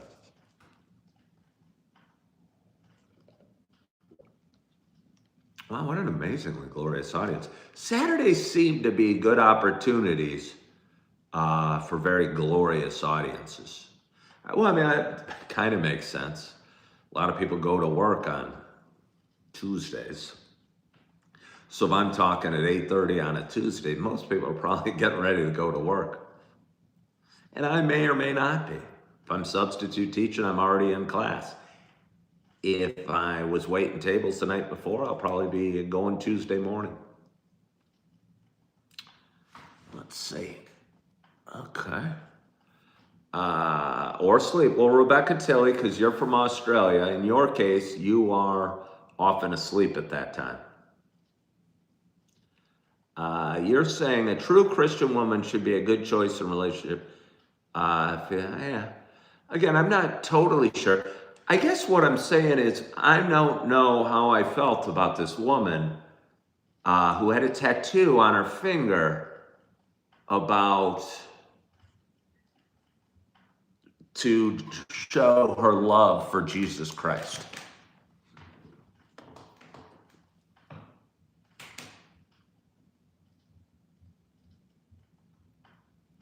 Yeah. Am I an early bird? Wait, two people are asking if I'm an early bird. I got up early today. I was up at like 5:20 in the morning. What was the tattoo of? It was like a ring. It was just a ring. I don't think it said it. I noticed I was talking to her at church and she had a tattoo of a ring. I met a guy at a bar. He was with two young people a few months ago watching a Bears game, and he had a tattoo on his finger. And I felt bad for him because I could tell by he was a divorced dad, just the way he was interacting with his kids. And thinking getting a tattoo on your finger for a ring might not be a good idea. But to her, it was to proclaim her love of Jesus Christ, so it's going to work. But yeah.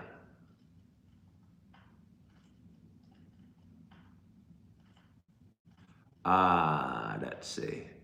Somebody is a hippie from India. Well, welcome from India.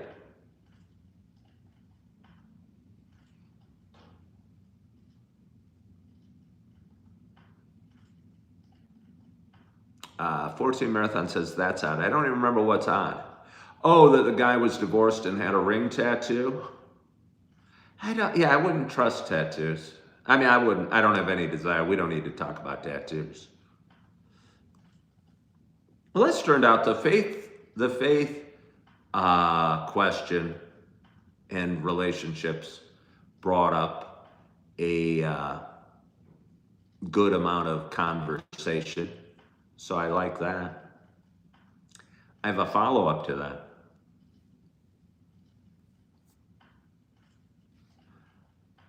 Like, if you don't drink alcohol, let's say, or you do drink alcohol, how important is the consumption or lack of consumption of alcohol in a relationship?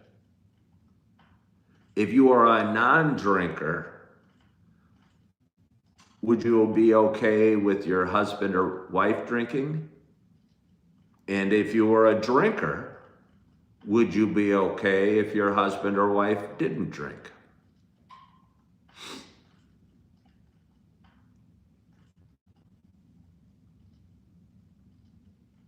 I'm not totally sure. I'm not really worried that if I went out with a woman who drank, like I'd be tempted to drink, because I don't think that's the case.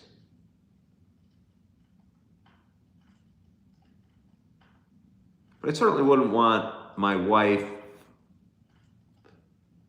leaning on alcohol as often as I used to. Let's see. My wife and I are kind of far apart on the political points of view, and it can be trying. Hold on, I don't drink, my husband does. It's a non-factor, says Nancy. Yes, in a casual manner. Wait, hold on. Your ex used to drink a lot. You even offered to never touch alcohol again just for him. I think it's occasionally if it's not a big deal. So it's like a routine for me. It doesn't affect me at all. Okay. Overindulging would be difficult if you're a non-drinker, said Kimberly. Angela said she'd not be okay with somebody who drinks alcohol.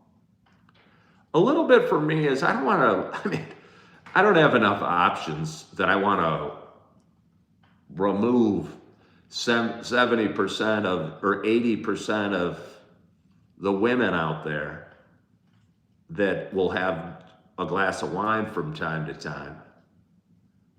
You know? I'm not afraid of it. Again, I work as a bartender and as a waiter. But, I hate to, just because it's an issue for me,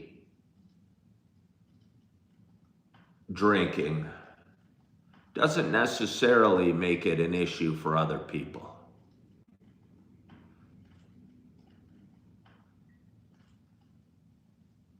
I'm sure there's people out there that drink occasionally or again, yeah, I have friends that will have a drink occasionally. But that just wasn't me, and it's not me no matter what we're talking about. I'm all in. And when you're all into something as destructive as alcohol, that's a problem.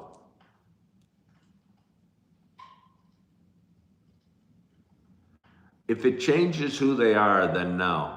Well, it's going to change who anybody is if they have more than two, even if they have one. Coffee changes you a little bit, but alcohol suddenly you're mellow and you have three and then,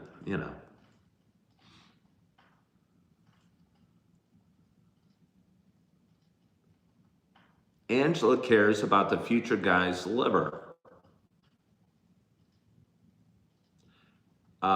Rebecca said alcohol to me can be like poison for some.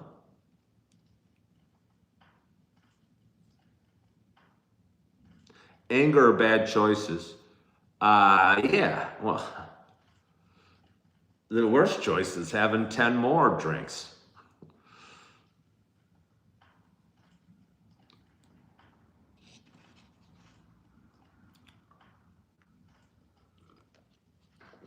As a partner, when do I say no to someone that's had too much? Rarely, to be honest. Do you guys want to keep chatting? If I grabbed a sweatshirt and went to the washroom real quickly, would you guys be okay kind of taking a break for a minute?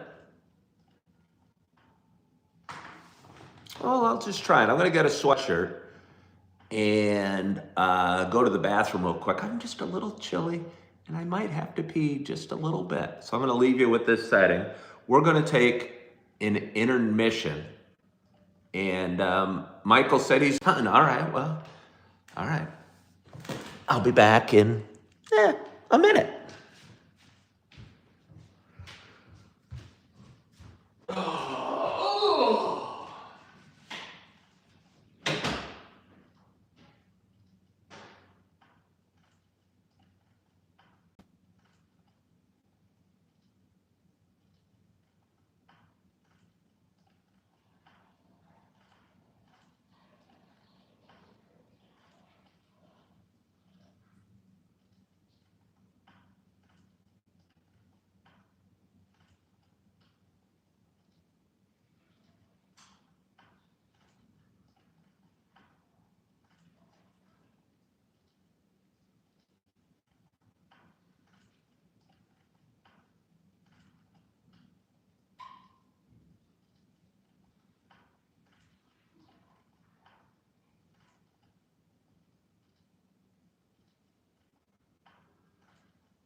Need you a lot, 'cause I got it. Welcome back. Hey, we still got a glorious audience. We still have a glorious audience. It is a glorious audience. Hello from the Philippines. Thank you for joining. Yeah, no, I was a little chilled. Connie McCabe will know this because Connie knows everything. Do you know how much fluid the bladder can hold, by chance? Good morning, Sarah. Because it amazes me. And how how long does it take to get from the stomach where, like, if I drink coffee or water, to refill the bladder? Because, like, sometimes I'll try and take a nap, and I'll go, and I'll feel like I go a lot of volume, and in about 10 minutes I'm laying in bed, and then I go a whole bunch more. So I'm wondering how much fluid can a bladder hold? How big is it? WMCC, don't get me thinking about the Welcome Back Cotter song anymore.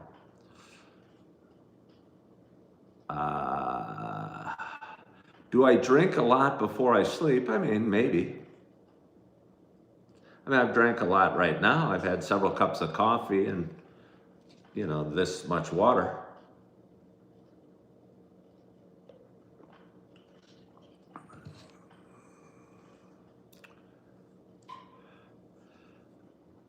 Again, I'm just kind of curious. I mean, can the bladder hold, like,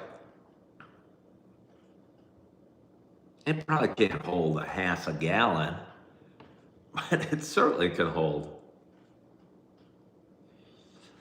All right, well, let's just think about this. I mean, can it hold 32 ounces? Maybe. Maybe it can. What a glorious audience. What a glorious audience.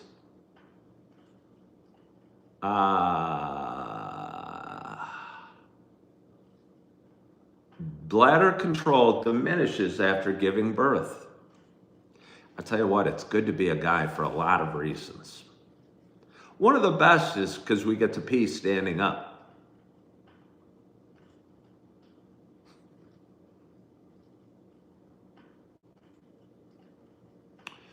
Boo boo boo do do do do do do do do do da na na na na la la la la, leave you alone, 'cause he's got it on the spot. Welcome back.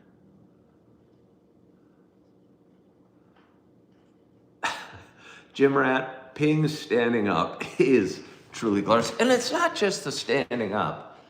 It's the being able to do it like behind a tree very quickly, you know, or on the golf course.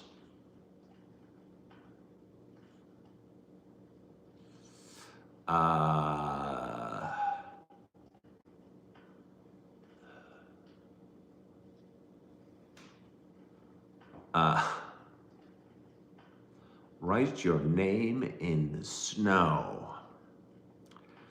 You couldn't do that as a woman. You'd have to shift around. You'd have to be really good with your shifting to actually write your name in snow. Plus, there'd be footprints all over. Plus, you might tip your butt into the cold snow. Ah!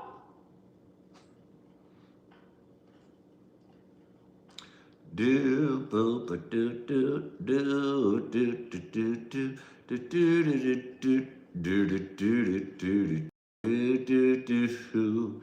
Jim Rat just advised kids to not eat yellow snow. Jim Rat, you don't need to do that. This isn't authorized for kids show. I mean, I keep it pretty G-rated, but you have to select on YouTube whether it's like kid appropriate or not. And maybe I get that because as a sub, occasionally the teachers will throw on these weird like dance things where there's this guy dancing and going, happy, you know, doing some, I can't remember what he would say, but very kid targeted shows that teachers, I think, use to entertain the kids from time to time.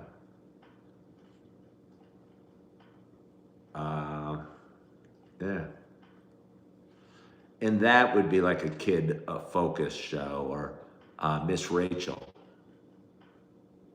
Good morning, Richard Sternicle. How are you today? I haven't seen you in a while. Thank you for hopping on. We've talked for a while, Richard. I actually just took an intermission. Do I think it's evolutionary that guys want to pee on everything? I don't really think guys do want to pee on everything, Jess. I have, like for instance, I have absolutely no desire to pee on my garbage can. Yeah, I don't want to pee on everything. I've never actually had a man tell me that he wants to pee on everything. And I've hung around with a lot of men. I've hung around with Richard Sternicle. Richard Sternicle has never mentioned to me his desire to pee on everything.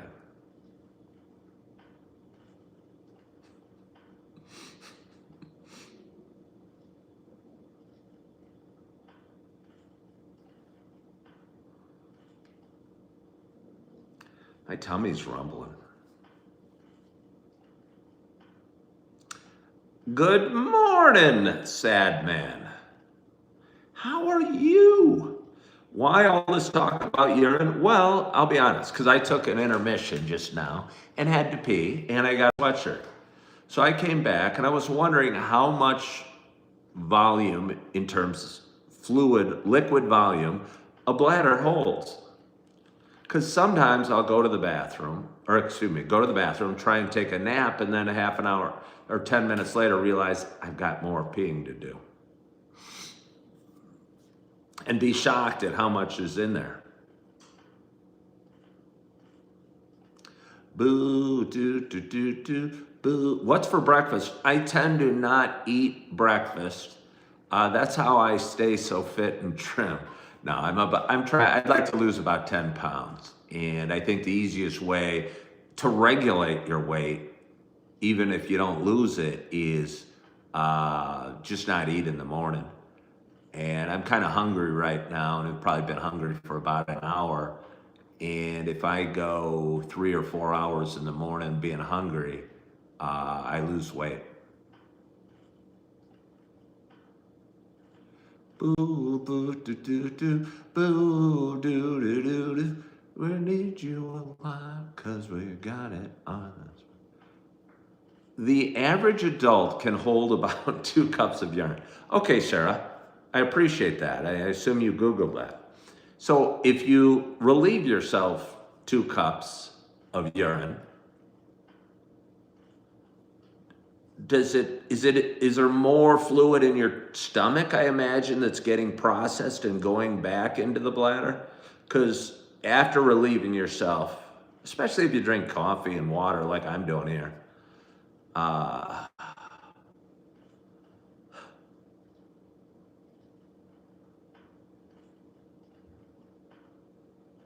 Garrett is going to hit golf balls in a simulator.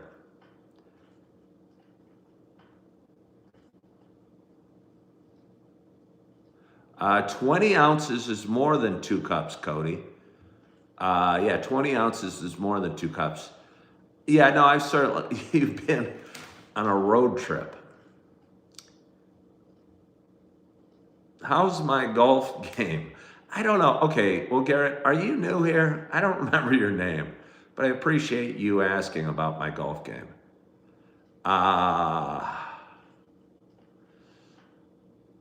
I like to think it's good because I've seen enough videos, particularly of Asian men swinging at night at a driving range at night. There's, for some reason, I must have clicked on some link of some Asian golf pro, because now I get various videos of Asian men hitting the crap out of a golf ball.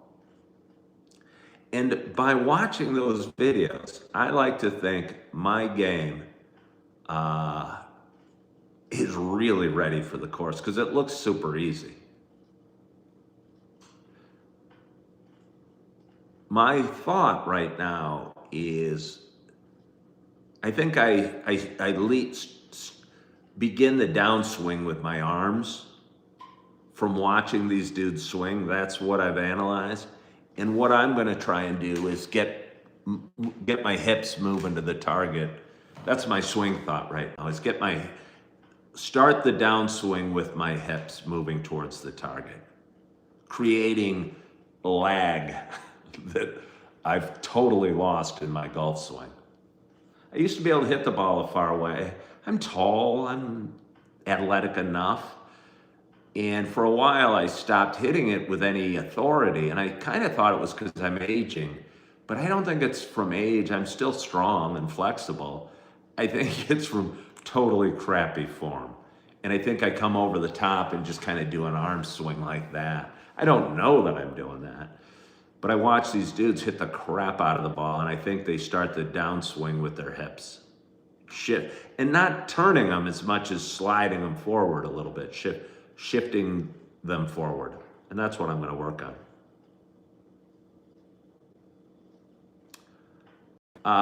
Connie McCabe, why are you talking so much about Bloomington today?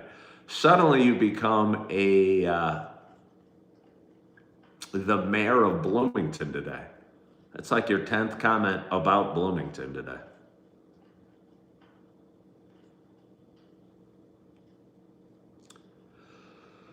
Boo, the roads in Bloomington are horrible.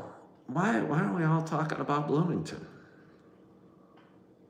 Are the roads in Bloomington horrible? I mean, the roads in Appleton aren't awesome. There's a fair amount of potholes up here. This is a glorious audience. Jim Rat, are you still there? Are you still there, Jim Rat? Well, I know, Connie won't stop talking about Bloomington.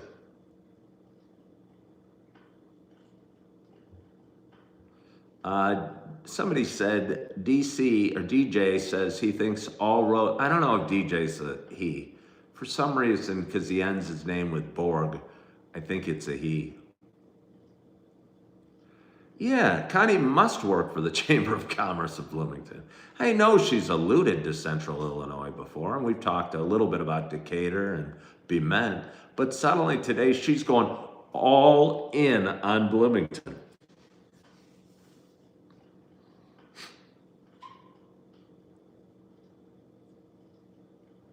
I can't stop thinking about it myself. All I can think about is Bloomington. Hello from Connecticut. How are you? I wonder if there's a Bloomington, Connecticut. I would bet Bloomington's such a pleasant sounding name of a town. There's Bloomingtons in various states across the country. Cause we got it on the spot. Welcome back. Do you have a specific date you are heading? I don't even have a specific location, 55, but I do have a specific date. Have you ever had a dog you've seen like a dog guy? Yeah, I've had a bunch of dogs.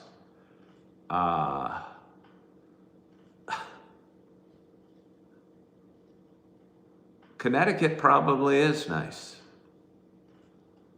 We had a Bloomington coat factory here in Iowa. I think you mean a Burlington coat factory. Perhaps there's also a Bloomington coat factory. But there could be a Burlington coat factory.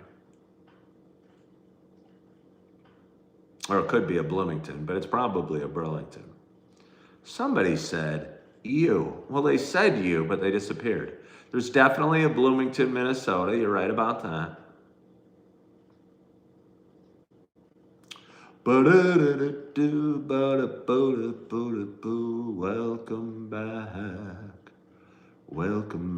Welcome back. Welcome back. Welcome back. Welcome back. Welcome back. Bloomington Springs here in Tennessee. Are we going to count that? A Bloomington Springs? I guess we could count Bloomington Springs. It's not, I'm pretty darn hungry right now, by the way. I don't know that I want to go to the gym without eating something, but that's when you're really burning calories. But we do have an Appleton in Tennessee. There's a Bloomington, Indiana. There certainly is. There is certainly a Bloomington, Indiana. I bet you there's, somebody was talking about Springfield earlier. I also think there's Springfields all over the place.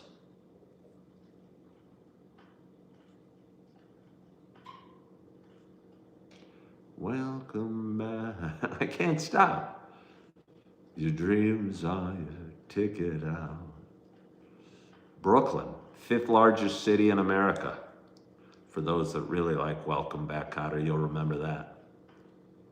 Keep the coffee going, keeps appetite down. My appetite is not down. I'm going to let the appetite run wild, going, okay, make it to the gym, maybe. Ooh. What a totally glorious audience. Over a dozen places throughout the U.S. named Bloomington, the Cotter song. Welcome back. You know it. You know it. Do I feel committed to working out? I really don't. I don't really know that I do. We've talked for over 2 hours. It might be time for me to go. Joe Johnson said, have you ever made what you thought was a mistake that actually turned into something positive? All the time. I kind of not sure there are mistakes. Because even your mistakes are the opportunities to learn.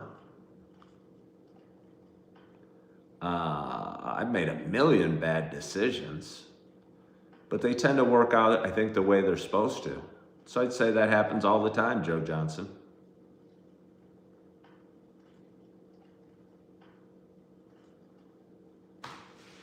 Well, we're getting some good analysis of the Bloomingtons. It's all Connie McCabe's fault. We really don't have a huge reason to be talking about Bloomington. But Connie, the wannabe mayor of Bloomington, has us all thinking about it. We're thinking about Bloomingtons and Welcome Back, Cotter.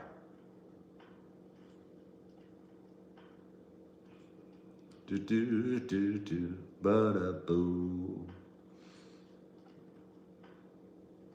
Yeah, the coffee. I don't want any more coffee. Connie is running for mayor next term. Sarah, thank you so much for hopping on. I hope you have a wonderful day as well. Wow, it's hard to let such a glorious audience go. Again,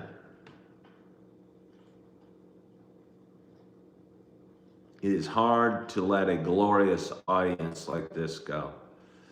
We've been hanging out between 50 and 75 watchers for a couple hours. Rebecca Tilley says, well, don't. Well, I mean, I don't have anything I must do today, Rebecca. As a matter of fact, I got a lot more time on my hand than I'd probably like. I would like to be packing up my car and heading off today, but I can't do it quite yet. Come back on later. You love listening when you do your chores. Why do you folks listen? Jane Lynn likes to listen while you do your chores. Jane Lynn, why do you listen? I was talking to ChatGPT again, trying to strategize on growing coffee with Ken, and saying the people that like me say this and the people that don't like me say this. But I'm kind of curious. Attentive, WMCCs? You mean to the responders, WMCC? That you comment and I might read it and say, okay. But I'm curious why, again, might help me to know. Good listener. It's funny you say a good listener, because I actually don't listen. I'm a reader.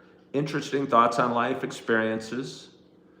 You love the company and connection. You listen while you're doing your homework because I'm rural and miss hearing people talk, okay? It kind of keeps my mind off the drudgery of your chores. You like my stories, all right. Interest in my life.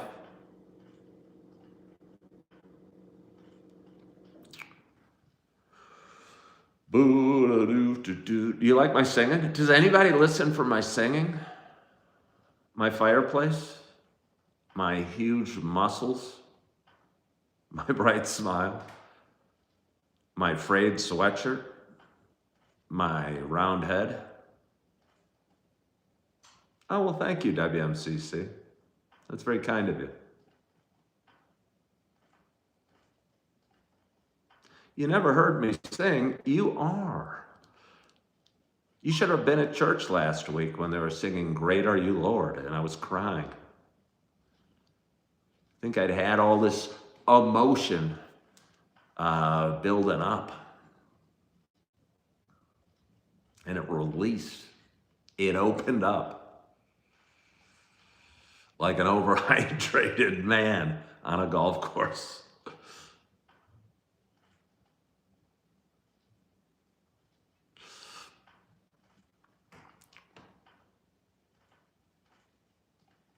Well, again, it has been, you watch for the St. Andrew's print. Well, you are watching for a good reason, because I'll tell you what, a lot of my viewers, I know, tune in every day for the St. Andrew's print back over here. When I move, it's coming with me. Wherever I move, it's coming with me. Not looking forward to packing. Not looking forward to scrambling for a new home or scrambling for a new job, but I'm almost kind of excited about it. I think the chapter in Appleton's about to end at the perfect time. And the next chapter and what awaits me is kind of frightening, because I'm going on a really tight budget without a job or a home, but a lot of good leads. And I'm doing it for the right reason, so that feels Good.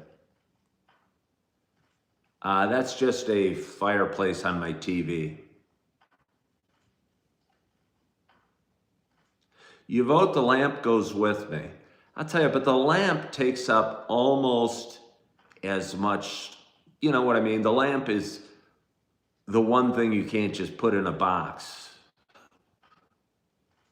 The lamp shade itself takes up a ridiculous amount of space, and I really loved the lamp. And again, it was only $5. If I can fit it, but I just don't know. You know, I can almost cram endless most things, but you can't cram a lamp into a car. Gloria said, take the shade off. Well, even the lamp itself takes up a fair amount of space. Plus, the shade is half the fun. I could pack t-shirts up in the shade. Yeah. Bubble wrap. But it's not that I'm worried about the lamp breaking. I'm slightly worried about the lamp breaking. But what I'm worried about is the space.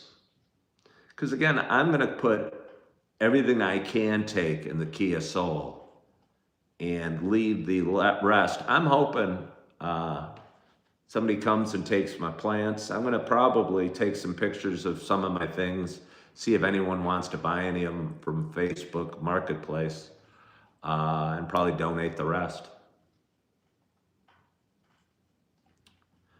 I could throw the lamp out the window, but the window doesn't open. And so if I threw it out the window, it would have to go through the window, and that might definitely affect me getting any security deposit back. When they're doing the moving out inspection, I'll just have to hope it's a warm day and they don't notice that the window's smashed out. What the hell happened here? I don't know. Some guy suggested I throw my lamp out the window. I don't have to put the future of the lamp up for a vote. You know, I can bounce things off you guys, but really. Apartment 420, I know your name. I want to thank you so much, Chris, for hopping on yesterday and going to my Buy Me a Coffee link that's pinned to my page and helping support my show. I really appreciate that.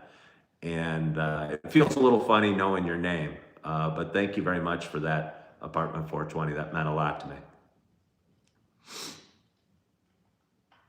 I almost feel bad after saying that, signing off right now. He just got on.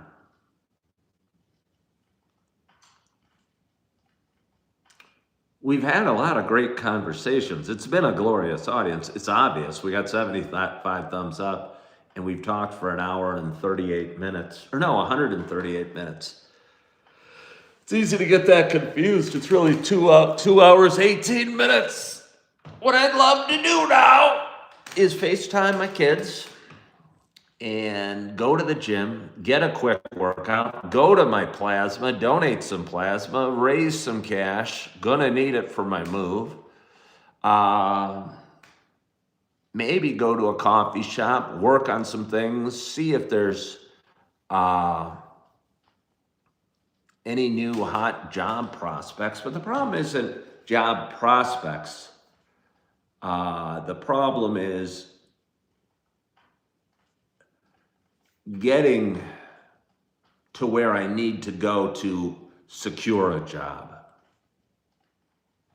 I think I have enough prospects. And I've applied, and it's probably just going to be a bridge job.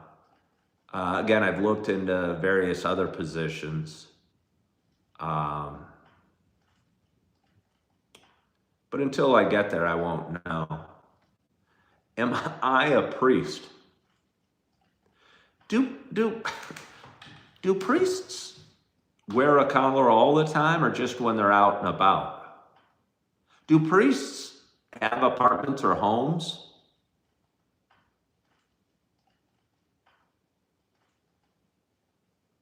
or do they live at the church? So no, I'm not even close to a priest.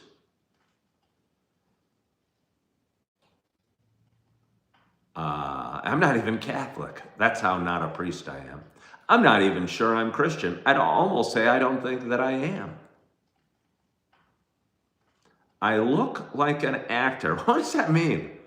Is it because I have an animated face? I'd like to think it's because I'm as handsome as Brad Pitt, so I look like an actor. But I don't think that's really the case.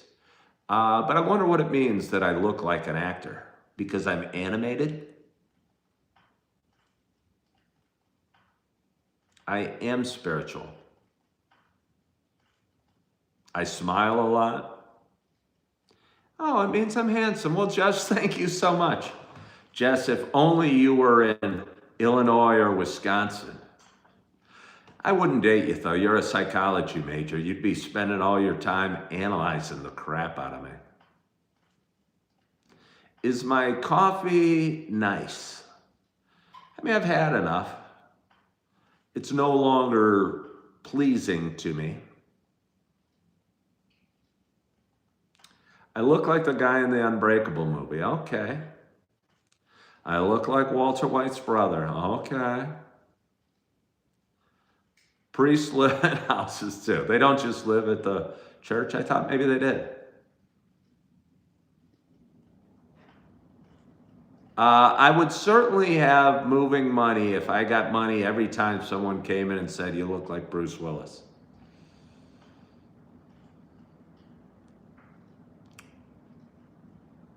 I would. I wouldn't even slightly worry. I wouldn't even have to donate plasma. I wouldn't even have to look for a job where I'm going. Oh my gosh. Because I'd have so much money, because people say I look like Bruce Willis so often. Whoa, did you just see what happened? I suddenly lit up. I got illuminated. As if the, good morning, Julie Flanagan and Narinder. What are you guys hopping on now for? Julie, I've been a little worried about you last couple days. I had some viewers worried about you too. Somebody asked yesterday, where's Julie Flanagan? I'm going, I don't know. I don't take attendance.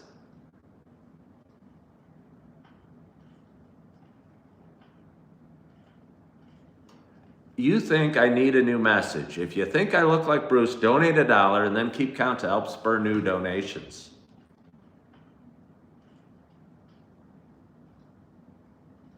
I mean, what about if you enjoy my show or you want to support Coffee with Ken? Please buy me a coffee. The link is pinned at the bottom. And did I mention I want to thank Opal and Chris for going to the Buy Me a Coffee link, which, by the way, does work. I had various people telling me it didn't work on my show yesterday. I tested it, urged by ChatGPT, both on my laptop and on my cell phone. That link that is pinned to the bottom or top, wherever it's pinned. I got Narinder and Julie Flanagan in apartment 420, also known as Chris, on now. Can I eat a banana? Would you guys be mad at me? I can eat a banana. If you guys don't want to watch, what's my profession? I currently work as a waiter, as a bartender, and a substitute teacher. Are my professions. I might substitute 1 or 2 more times. I'm going to be moving in about a week and to a different state, and I don't think I'm going to get my substitute teaching license in the different state. I think for me, being a substitute teacher is challenging emotionally because I like making connections and building relationships. And I think going in and meeting the class and getting to know the kids and then walking out at the end of the day feeling like I'm never going to see you again, I felt was fairly draining. So I'm going to get a banana.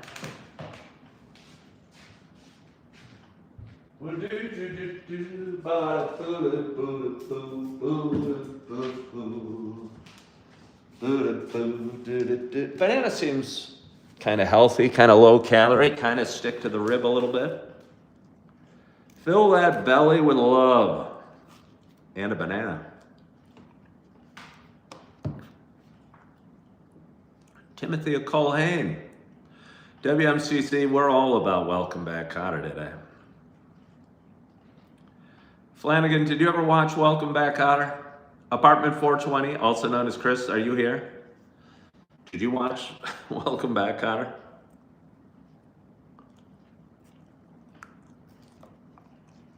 Somebody suggested I have some oatmeal. It is the concrete of the colon. They didn't have what in Wyoming? Welcome Back Kotter? Yes, they did. Hello, Jane from Texas. Why am I looking for a job? I look rich. Well, I know I exude great wealth and financial stability, but believe it or not, you can't always judge a book by a cover. And I'm twice divorced with a lot of financial responsibilities. I left a fairly okay career as a realtor about 3 or 4 years ago when I was 53, and I had no idea what I was going to do when I grew up. I went through massive financial pain. I had a viewer about 2 years ago suggest I go to work in Yellowstone because they were hiring, and I did, and I worked as a waiter, and I said, hey, you can make decent money waiting tables. And I've continued to wait tables after Yellowstone, and that's what I do right now. So despite the decent money that you make waiting tables, I still have a lot of financial responsibilities and still trying to keep my head above water on a daily basis. So I work really hard. I have 3 jobs. I'd like to consolidate it into one solid job. I'm moving to a new area to be closer to friends and family. And I don't know, I'm probably going to end up waiting tables down there unless something better comes along.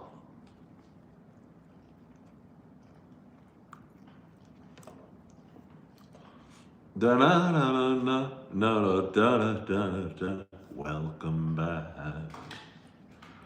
Boom, boom, Washington. What's up, Mr. Carter?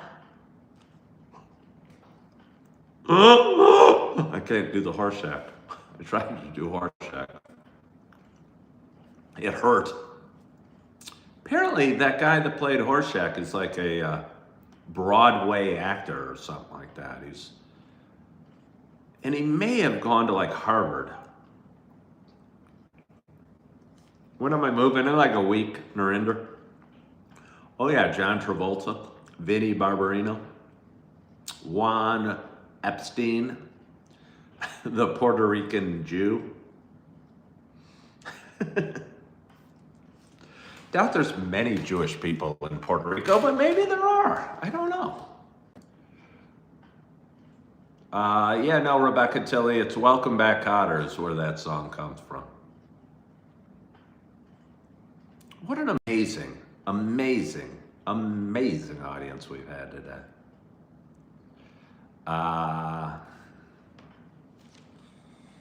Yeah. I'm almost done with this. It's so hard to let you guys go as the audience just continues to be glorious. I've taken a break. I've gone to the bathroom. I've gotten a sweatshirt, eaten a banana. Hello, little Jesus. I'm sorry, I saw little Jesus. He's coming with me. Little Jesus does not take up much room. There's always room for a little Jesus in your life.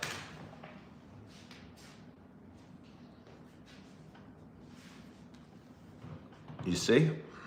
And he's going to be coming with me in my car.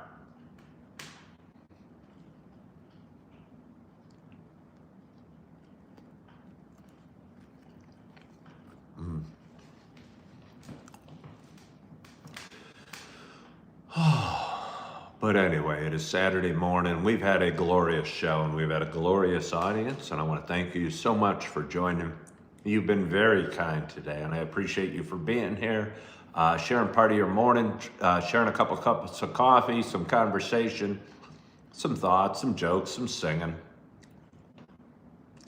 And I appreciate you guys for hopping on and following along in my little journey.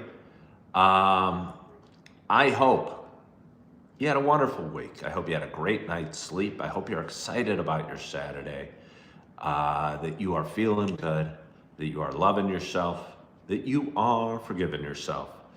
And as always, I hope to talk to you soon. Bye-bye.